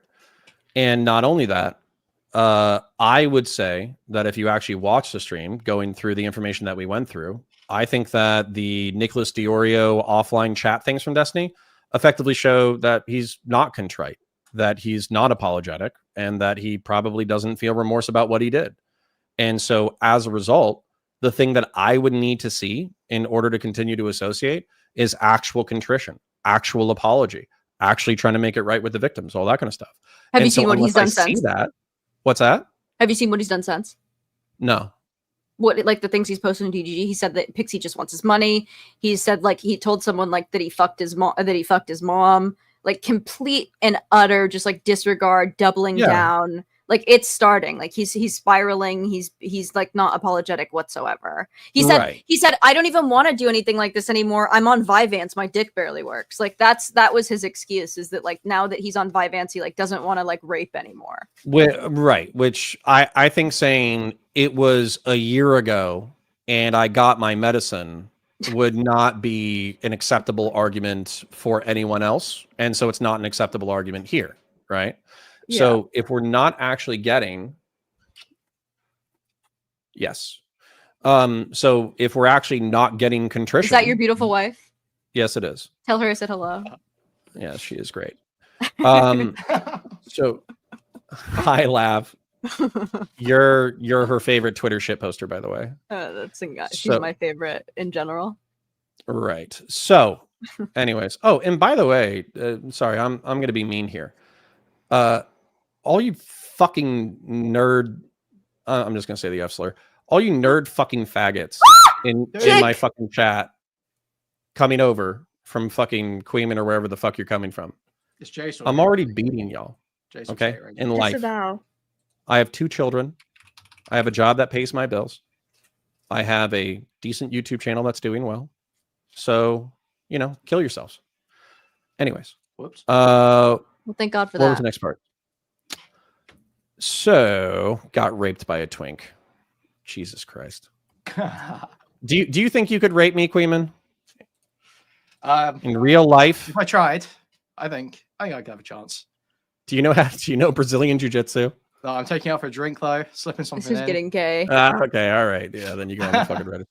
Oh, Lav escaped. All right. Well, what else you got? I mean, nothing. I just don't understand what you've jumped around on definitions this whole time and wouldn't stand on anything. It's very disappointing. You asked me whether or not I saw. You had a very clear definition of sexual predator in one moment, and then the next moment you're like, "Oh, actually, I need to look up what the Florida legal definition of sexual predator is." Yeah, and I told you I didn't think he fit them both times because I used the lay definition and then I googled the professional definition. Fit your layman's definition that you did give the first time around, right? No. Why not? Why not? Yeah, because I associate predation with infinitely more aggressive behavior than fucking sharing sex. It just doesn't feel like predation. That's your argument. Correct. I was going off of vibes. Yeah, I think I figured that out a while ago. Okay. Very cool. All right. Well, good chatting to you, Connor. I'll catch you later. All right. Have fun. See ya. Oh, fucking Queeman. Listen, man. Got to be careful with those Jews. They're very sneaky. Very sneaky. I'm fucking around. I love my Jews. And you know what? This is what I get for consuming Queeman content and Chud Logic content. They're both British. They both love drama. I love drama to a certain degree. So I watch their content. And God is punishing me for watching drama content. Right?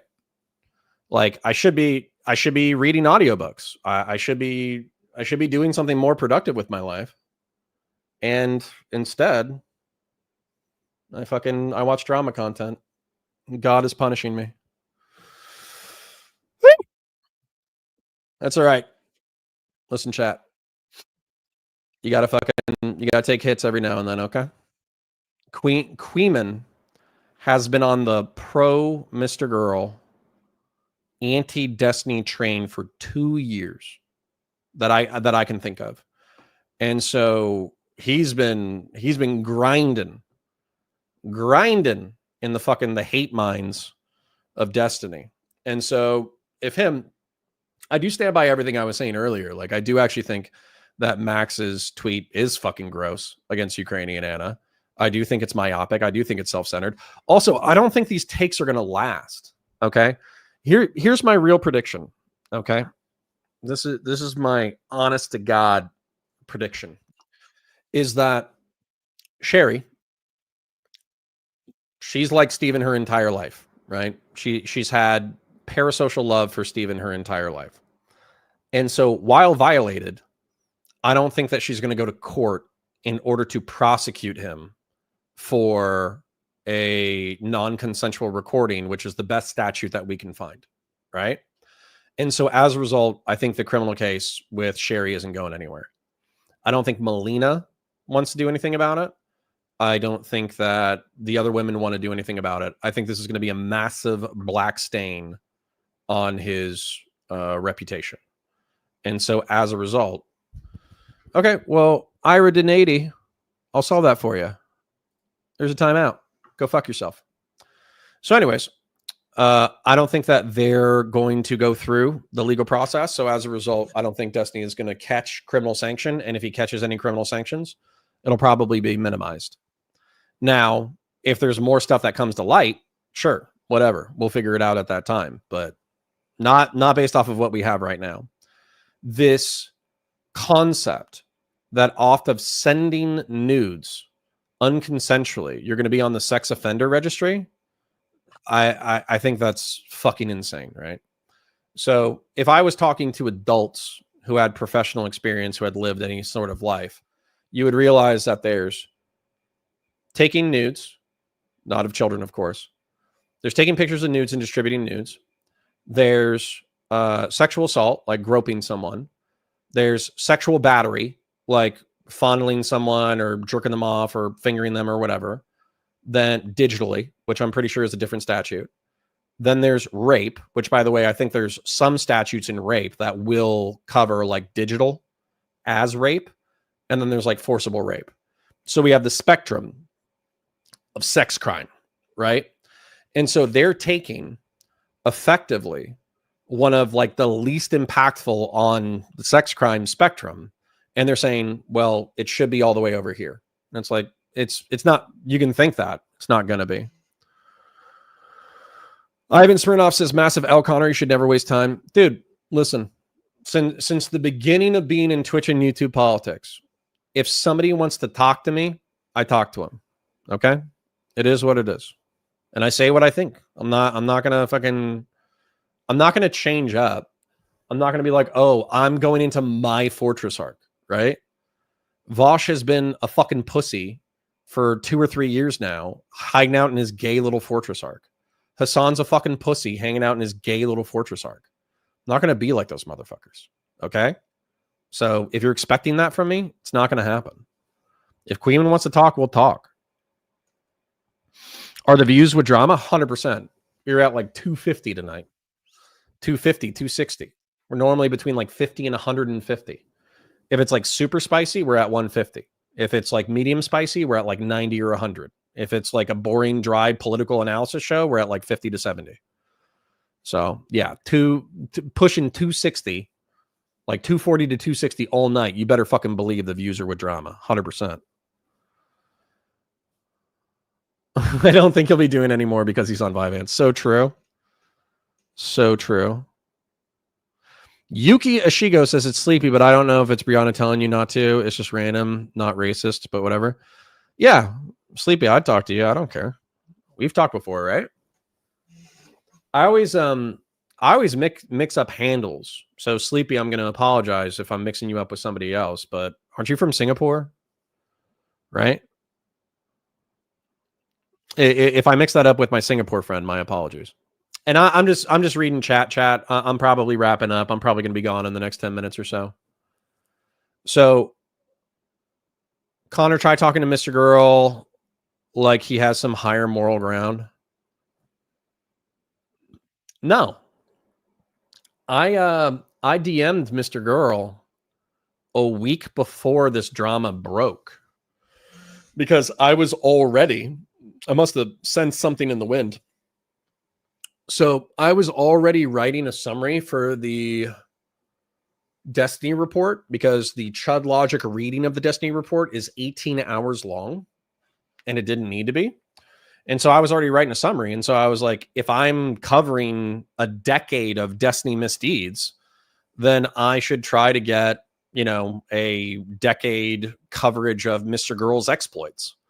And he often accuses his critics of getting things wrong. So I might as well, talk to the source. And so Queeman is the second best source. He's having a good fucking time tonight because he's fucking being a dick and fucking, parading around. Oh, I hated Destiny and I was justified. And he's a fucking rapist who belongs on the fucking sex pedophile list, which is a fucking insane take, by the way. Like, that's going to age like milk. Unless Destiny actually abused some kids or raped some people, which I don't think happened at this time. But yeah, Queeman fucking saying that shit is fucking crazy, but he's going to be my go-to Mr. Girl source. He fucking loves Mr. Girl. We'll talk about Mr. Girl. I literally have a bullet point list of effectively Max Carson's life. And so I'm going to make sure that it's visible. Sunday did damage too. Yeah. Well, Pixie, I think, originally wanted to try to negotiate it behind the scenes, but I think it was Aaron and Kyla and talking to Sunday, and then obviously Sunday exposing the entire thing that made it pop off. It's kind of crazy. Bud123 says, can save this topic for a future stream. Do you agree with the Ross Ulbricht pardon? Not really. I don't know if he should have gotten life. I would have done like 20 years or something like that for like facilitating all those drug deals. But I don't know if you should get life. Mantis, at Connor, just so you know, Queeman harassed me and investigated and named me after an accidental nude leak along with his community. He doesn't care about victims. Oh yeah, no, I don't. I mean, we kind of joked about that a little bit during the conversation, but he's like, oh, Destiny's a sex abuser. You don't think he's a sex predator, bro? You don't think he's a sex predator? What's your lay definition of sex predator? I don't care about your legal definition. What's your lay definition, bro? You don't think he's a sex predator? And then it's like, okay, well, what are you going to do with the fact that you're essentially labeling Dusty with the worst label possible? Which, by the way, like, he deserves heat, but he doesn't deserve that, I don't think. And it's like, well, what are you going to do about it, right? Are you going to coordinate the victims? Are you going to set them up to work with the state in order to achieve a conviction? Are you going to set them up in order to get like a civil recompense? No, he doesn't care. He just wants the content. He wants the fire. He wants to see Destiny's downfall. He wants to see the correlated orbiter downfall. And then he wants to say, hey, look at all these people. They're fucking retarded. That's all he wants to do. And by the way, like, that's a successful business model. I don't know if I could ever do it myself, but I kind of realized I was watching Chud Logic like consistently, and I was like, dude, I'm just listening to him watch somebody retarded and then call them retarded for like 3 hours. That's entertaining, but at some point it does get like a little repetitive. So like every now and then I'll literally turn on an audiobook because I'm like, I can't listen to drama anymore because it's just some guy that I parasocially like calling someone else retarded. That's literally it for like 3 hours at a time while I'm doing dishes and cleaning up the yard. Ivan Smirnoff says, I don't think anyone should do a Fortress arc like Vosh, just saying that Lav is just never worth engaging, in my opinion, as a viewer. Listen, Ivan Smirnoff, you might think that she's not worth engaging with, but in my opinion, I just got her to say that fucking, who is it? Paris Jackson and Hassan Piker had sex when she was 17. She said it effectively in no uncertain terms. And she was like, yep, I'm not going to substantiate it. And they're not going to substantiate it either. But that's, to my recollection, that's true. Okay.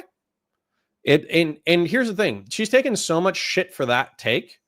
She could have easily just been like, you know what? I was talking shit. Thought I had a good story. It's not true.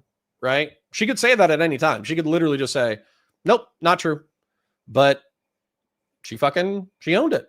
And I think I've seen her do the, oh, I'm under an NDA, the parties don't want me to talk about it. No, this and no, that. She fucking owned it. Right? So, but at this point, I don't want to see the walk back, right? I don't want to see her getting fucking heat on Twitter. I don't want to see a Hassan clip coming out and being like, oh, Lav's lying about me again. I'm going to sue her. And then she's like, oh, like, no, you said it. You said it. Based off of your perspective, you think that Hassan Piker had sex with Paris Jackson when she was 17. And it was consensual but illicit. That's what you said. So only Paris Jackson, the daughter of Michael Jackson, I believe, and Hassan Piker know whether or not that's true. That's it. So listen, if you're willing to own it, that's fine. Mantis at Connor. Oh, that was the Queeman comment. This whole situation is lame. If he leaked on purpose, that's criminal and should be charged. But it seems like what mostly happened is when he got hacked, someone else leaked the images. Yeah, but he shouldn't be sharing fucking nudes without the people's consent. And that the nude thing does line up with the civil statute. And then the audio recording potentially lines up with a Florida state statute about non-consensual recordings. But I think it's like a 3rd-degree felony, but then there's mitigating factors that make it a misdemeanor. And by the way, guys, people commit 3rd-degree felonies all the fucking time, and they always get pled down to lower. So, like, honestly, like, unless a dozen women come forward and say, oh, yeah, he did this to me too, he did this to me too, he did this to me too, and they're all willing to prosecute, then I literally do not see Steven serving an actual carceral sentence. Florida punitive damages are massive. See the latest lawsuit. Yeah, but I mean, that would be like defamation, right? CNN lawsuit. So I don't think that applies. Like I kind of wish Pisca was still in the orbit doing his thing, because it would be nice for him to articulate liquid damages. That's like an interesting word. I don't know what liquidated damages or liquid damages is. The Silk Road dude got life for hiring hitman and ordering people killed, which I think life is fine for. Well, I mean, for sure. If there were murders facilitate. Well, so hold on. Let me just think about it. I'm a little tired, so I don't want to like litigate Silk Road. If he's provably responsible for homicides by facilitating them, yeah, I could probably come around on that. I can come around on that for sure. Blue Tea leaking his news to the public is worse than showing his friends her naked. Lol. I mean, I agree, but he fucking started it, right? And that's a thing. So based off of Queeman's own argumentation, damn, Christian, I wish I wasn't so getting fucking pressed so hard. If I had thought of that, does Blue Tea deserve to go on the sex offenders list, right? So if Destiny deserves to go on the sex offenders list because he leaked nudes without Blue Tea's consent, this happened in like 2012, and so he leaked it to third parties, and he deserves to be on the sex offender list as a result. But Blue Tea published his nudes to Twitter. So effectively what Queeman just said, and I wish I had thought to bring this up earlier. I Blue Tea, based off of his logic, Blue Tea belongs on the sex assault registry as well, or sex offender registry as well. Econoboy says, I've been reading actual books. Books, Connor, can you imagine? I can. Sometimes I think about just fuck all this shit and I'll just go read fucking books and be a normie, but it is fun on some level. You get addicted to it. What do you think Destiny's first stream is going to be like on February 1st? Lol, dude, if I'm over here fucking hitting the band hammer on a bunch of people who are like, sweep, rapist, sex predator, rapist, then yeah, Destiny mods are going to have a fun fucking time because 30% of the fucking people talking shit are going to be his own chat. So, yep. 556 is nothing like listening to retards while mowing the lawn. It's true. Thunderbug says, I like audiobooks because I'm better than other people. It's true. I agree. Jimmy Bean says, well, Rob ended his live right now when I got there, so I'm back here. Well, hi, Jimmy Bean. Sorry, we might be wrapping up as well. Gen X said, she said, I believe it's true. I agree with you that she used enough language in order to like play it out in court or whatever, but nah, she effectively said that it happened. So she's got to own it, right? You can't say, I think that based off of the information that I have, I do believe it happened, and then expect people to not think that you actually fucking think it. She basically said, yes, it happened. Okay. So I'm going to run with that. When people are like, hey, you know what bad shit has Hassan Piker done? I'm gonna be like, well, he had sex with Paris Jackson when she was 17. And they're like, wow, that's defamatory. Where'd you hear that? I'm gonna be like, laugh. Right? So Vosh likes children, teenage cartoon children, and by the way, like young teenage. Destiny leaked the nudes of his orbiters, and Hassan Piker had sex with a 17-year-old. Okay. All right, you're all pieces of shit. Got it. Heard. You're all pieces of shit. I mean, like, I'm a piece of shit too, but I didn't do any of that shit. I'll tell you that. Thunderbug says, because it's so unbelievable that a rich and powerful streamer would take advantage of a young girl, right? I see what you did there. The argument, and by the way, the argument would be that Paris Jackson comes from like Hollywood dynasty, right? I think she gets $8 million a year from the Michael Jackson like trust that was set up for her. So she's like already got like $150 million. And excuse me. So yeah. So anyways. So sorry. And the point that I was trying to make is that a lot of people who sympathize with Paris Jackson would say that she was a consensual party. Thunderbug says, so that makes it okay then? Okay. Y'all, I don't know if you're talking to me, Thunderbug. Okay. But I swear to God, so many motherfuckers just make shit up. Right? So are you saying that I said that what Destiny did was okay? I don't think I said that the entire fucking night. Brianna didn't say that the entire fucking night. Lab didn't say it. Queeman didn't say it. So if you're talking about somebody else, that's fine. But if you're saying that what I said was that Destiny doing this shit was okay, it never happened. You're making shit up. You're literally creating something to be angry at, and then you're charging at it. And that's not my fault. That's your fault. Find me a clip. Find me a clip where I say, actually, it was based that Destiny continues to recruit young women with mental illnesses in order to have sex with them, and it is consensual, but then he gets consensual recordings of them and then he spreads it. That's actually a good thing. Find me a clip of me saying that shit, except for the one that I just did that could be clipped out of context for fucking memes. I don't think you're going to find it. I don't think it exists. OG Cicero says punitive damages are highly specific. Yeah, I would have to see that because again, it was like liquidated damages cannot exceed a maximum of 150,000, but I don't know what liquidated damages are. But imagine losing the court case. Could Destiny ego take that hit? Yeah. Dude, this motherfucker, he doesn't care about anybody's opinion but his own. That guy, Delta 2455. At CounterFire, I agree he shouldn't be sharing nudes 100%, although I don't believe anyone should be sharing nudes. If you upload a nude, you should understand the risk of it being exposed. Yeah. I don't think anybody disagrees. OG Cicero says, Connor, I'm a lawyer. Liquidated damages just means a specific amount of damages in place of actual damages. Interesting. I would have to see. So, OG Cicero, if you are a lawyer and you have the time, I would love it if you looked at Pixie's post and if you clicked on it and checked out the statute that she was doing and then see what the like the maximum penalty is. Because if you're saying that $150,000 can be like the only specified amount, unless she can articulate how much she's lost, that would be interesting to me, because I don't know if she would be able to articulate how much she's lost.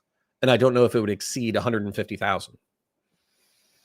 And more than likely won't be considered criminal. Well, right. Honestly, nobody should be surprised after it was found that he'd still be dicking down Anna after months and months and months of straight crazy. Dude, Bibliolife, I'm with you, but I think what's changed for me is he was hooking up with Lauren Southern. He was still hooking up with Melina. He was sexting Anna, and he was sexting this e-girl, right? So Lauren breaks up with him. They loved each other, right? Melina and him are on the rocks, and they love each other, allegedly, right? Then Anna is a conflicting variable in that. So if you loved Melina and loved Lauren, you think you would give up Anna in order to focus on the women who are most important in your life. And then when it comes to the fourth girl, it's like, what are you doing? What are you doing? You already have 3 or 4 women in your life. You love 2 of them. Why are you fucking up your life? Are you fucking crazy? Please, Connor, for the love of God, think about what you believe is right, i.e. your daughter, not legality, which is arbitrary by definition. What if Stephen lived in Saudi Arabia? Okay. So you're saying if my daughter dates a fuckboy and they're both 18 and he sends nudes to a third party of my daughter, then that person should go live on Pedophile Island for the rest of his life. I just want you to think about that, because my sense of justice would be I go beat the fuck out of him so he learns his lesson. And then I tell my daughter to stop being such a fucking retard, right? No paperwork, no mess, no fuss, no nothing. He learns his lesson. She stops dating douchebags, right? You want the state, people with guns, to hit somebody with a piece of paper, which means that they can only live in a community with pedophiles. I like my solution better than yours. I'm just being serious. I get that there's all this pressure, right? There's all this pressure from fucking, I'm going to say it again, Queeman fucking faggots, neat fucking loser douchebags who have never done shit with their life. There's all this pressure where they're like little piranha, just right? But the second like you block 3 of them, it stops. It's like being swarmed by bees, right? You just like, you go inside and you close the door. It's like, okay, that was nothing, right? And not just that, they're all fucking loser, neat fucking faggots who have nothing better to do, right? So no, I don't think that just because you get stung by a bunch of little bees, you go, oh yeah, I changed my position. Turns out actually Stephen is a sex predator and is a pedophile and he should be murdered. Like, no, go fuck yourself, right? Like, that's why they enjoy it so much. They like to press to see you get uncomfortable and see if you change your mind. Well, you didn't change my fucking mind and I answered your goddamn question, so fuck off. Chris Kringle says, why do people make this moral versus law argument? Like, yeah, morally it's fucked. I think it sucks. Let's put them on a list of convicted six criminals who are proved in court to be so. I don't know if that's like sarcastic or not, but like, no, I don't think Stephen needs to be on the fucking pedophile registry. Okay. Good luck. If that's your opinion, run with it. It's not my opinion. She could get a bunch of Kiwi Farms or the leaker, but it's different against Destiny. Google comparative fault. Well, Gen X, I don't think Kiwi Farms has that much money.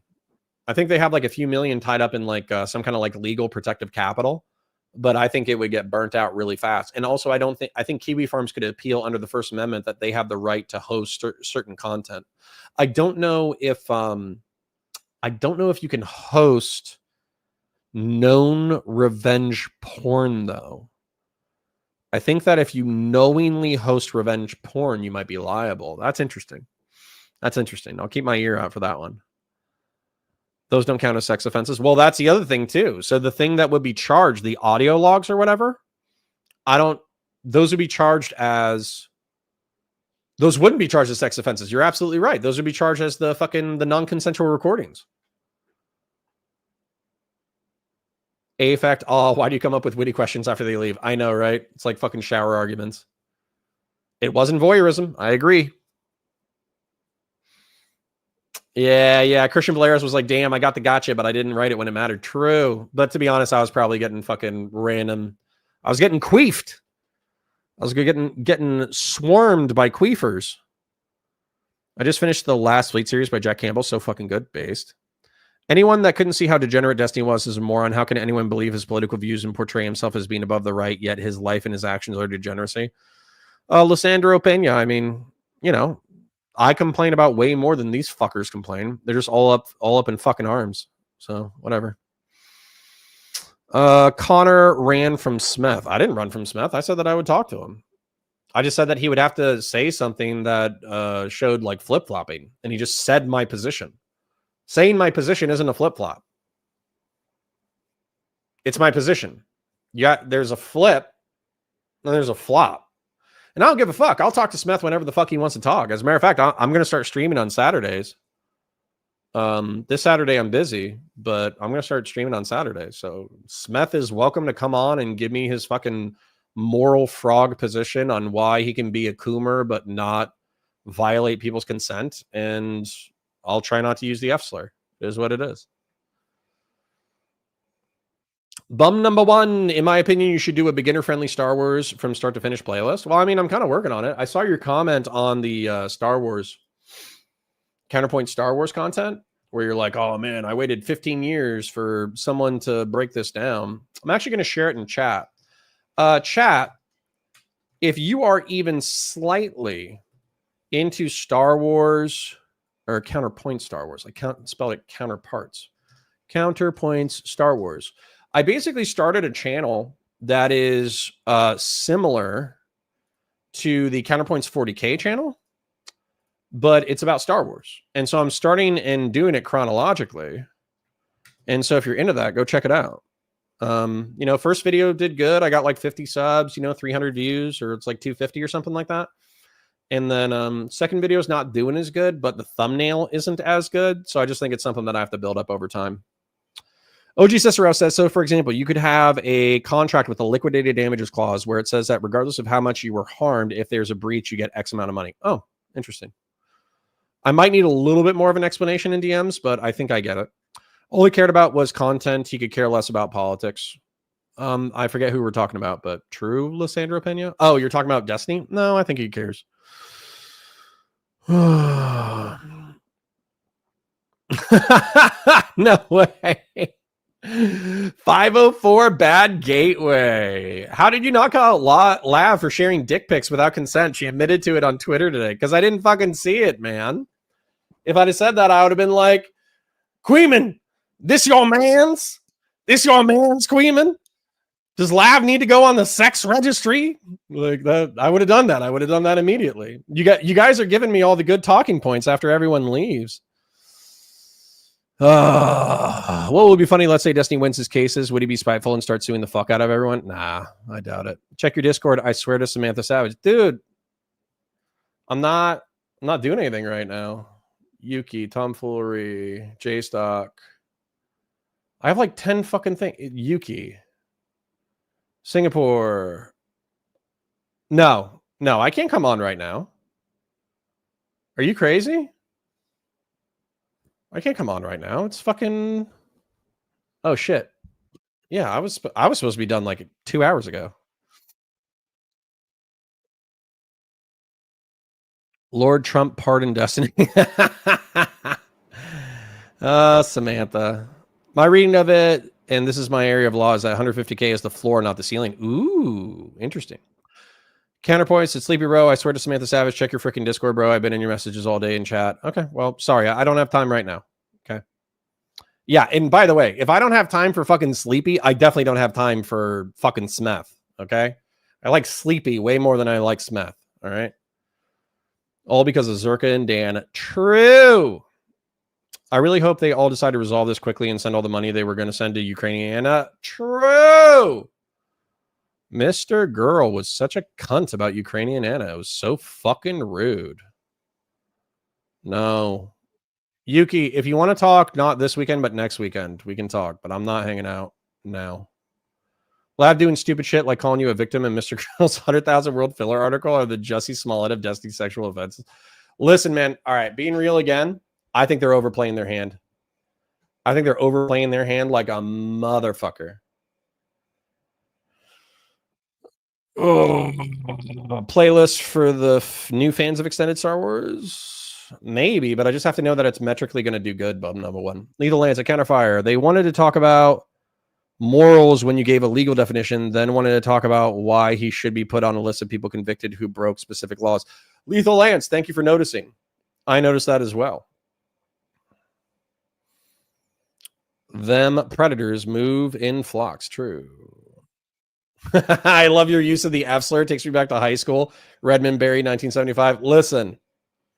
Listen, I know that, retard is barely back on the menu and the F slur is whatever. But listen, man, I don't care if you're homosexual, okay? Do not care if you're homosexual. If you're a dude who bangs dudes, good for you. If you're a chick who bangs chicks, good for you. If you're non-binary and you bang non-binary people, I don't give a fuck. Go for you, right? However, the word faggot, it denotes a certain amount of like preening, like mewling, like whining. And I just think like little fucking neat bisexual freaks who hate themselves, who watch drama content all day, and they're men. And I watch drama content, right? But I don't watch it all day. I have a job and a family and shit. The difference is they don't have jobs and families and shit. If you do that, yeah, F slur is perfect. Yeah, Christian Blair's. I kind of told him. I kind of told Josiah, although if I use the F slur, he's probably not going to want to talk to me as much. I told him that we should do a Star Wars stream, 100%. Yes. Jimmy Bean says, as long as you know the Empire and Palpatine were in the right and the Jedi were child kidnapping creeps trying to destroy society. I agree. However, I do think the Sith are edgy emo boys, and I actually think Mandalorians are edgy warrior boys, but I like edgy warrior boys over edgy emo boys. So, yeah. All right. I kind of got to wrap it up. Bum number one says at CounterFire, Trump won. Every slur is on the menu. True. Christian Blair says at CounterFire, at the very least, with all the orbiters gone, you are now right behind Dan as number one. If anything, you did a better job than Dan. Mind you had to attack Mr. Girl in Lab, but still. Oh, man. So true. Well, let me thank all the people who donated, okay, before we wrap up. Phoenix 215 for the stream and Brianna is base. Thank you for the $5. Confirmation bias, $2. Bring on Queeman. We did. Hope you enjoyed the show. Christian Blair for $10. Brianna, I 100% ship your response to Lav, but do you feel a little tone deaf giving the drama, or do you not care? Either way, it's 100% true. Thank you for the donation. Drazar, Lav's confidant. Love you, Connor, but if you ever collaborate with Destiny again, I'll stop supporting your political content. Not that it hurts you. Well, appreciate you. Ginger Miss Prime for $2. Wait, designating the cartel on terrorists is bad? No, I like it. I just think that it could go sideways really quick. Connor, this sweeping is pathetic. The topic is Destiny's sexual misconduct, and you can't stop attacking Lav for an unrelated thing. It wasn't even attacking, you pussy. I didn't attack. I asked a question. Some of y'all are so fucking retarded. I swear to God. And I'm sorry if you take this personally. You said thing. Is thing true? That's not an attack. An attack is, fuck you, you fucking piece of shit. I'm going to fuck you up. That's an attack. Asking a question that you earnestly want to know the answer to because you've heard conflicting answers is not a fucking attack. Like, y'all, and I just mean chat, are some of the most piranhic, like fucking piranha, cannibalistic fucking motherfuckers on the planet, but you can't differentiate between like different modes of speech. It's fucking crazy to me. Peace Now says lab equals queen, Connor equals foot soldier, you sweeping. Well, I've been a soldier before, so that makes sense. Grassroots hegemon, soldiers aren't, or Marines aren't soldiers, but grunt, I guess, is the best thing. Grassroots hegemon, $20. No, he doesn't have to tell them he shared non-consensual material. Queeman is right. He should have to tell them he has AIDS.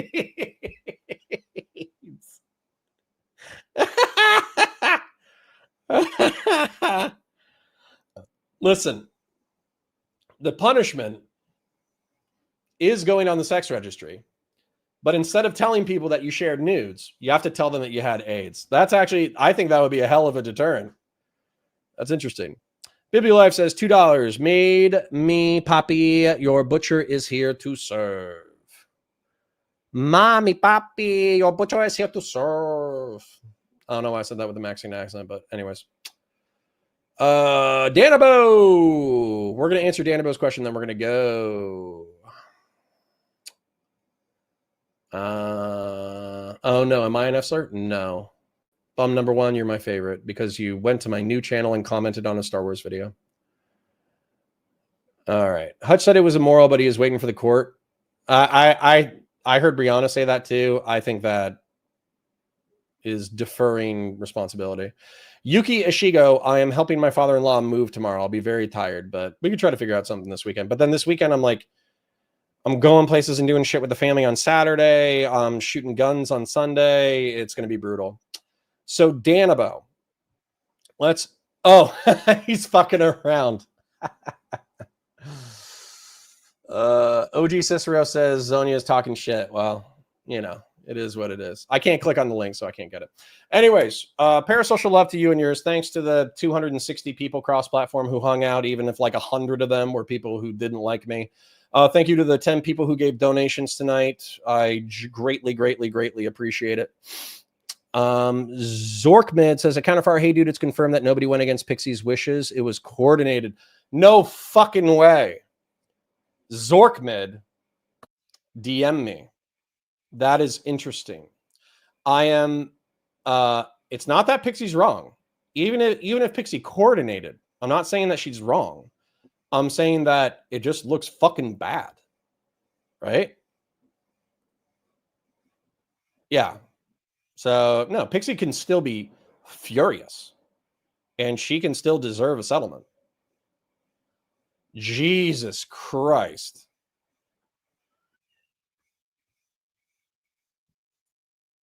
Okay. Anyways, wife is giving me a stare. I got to go. Parasocial love. Mwah.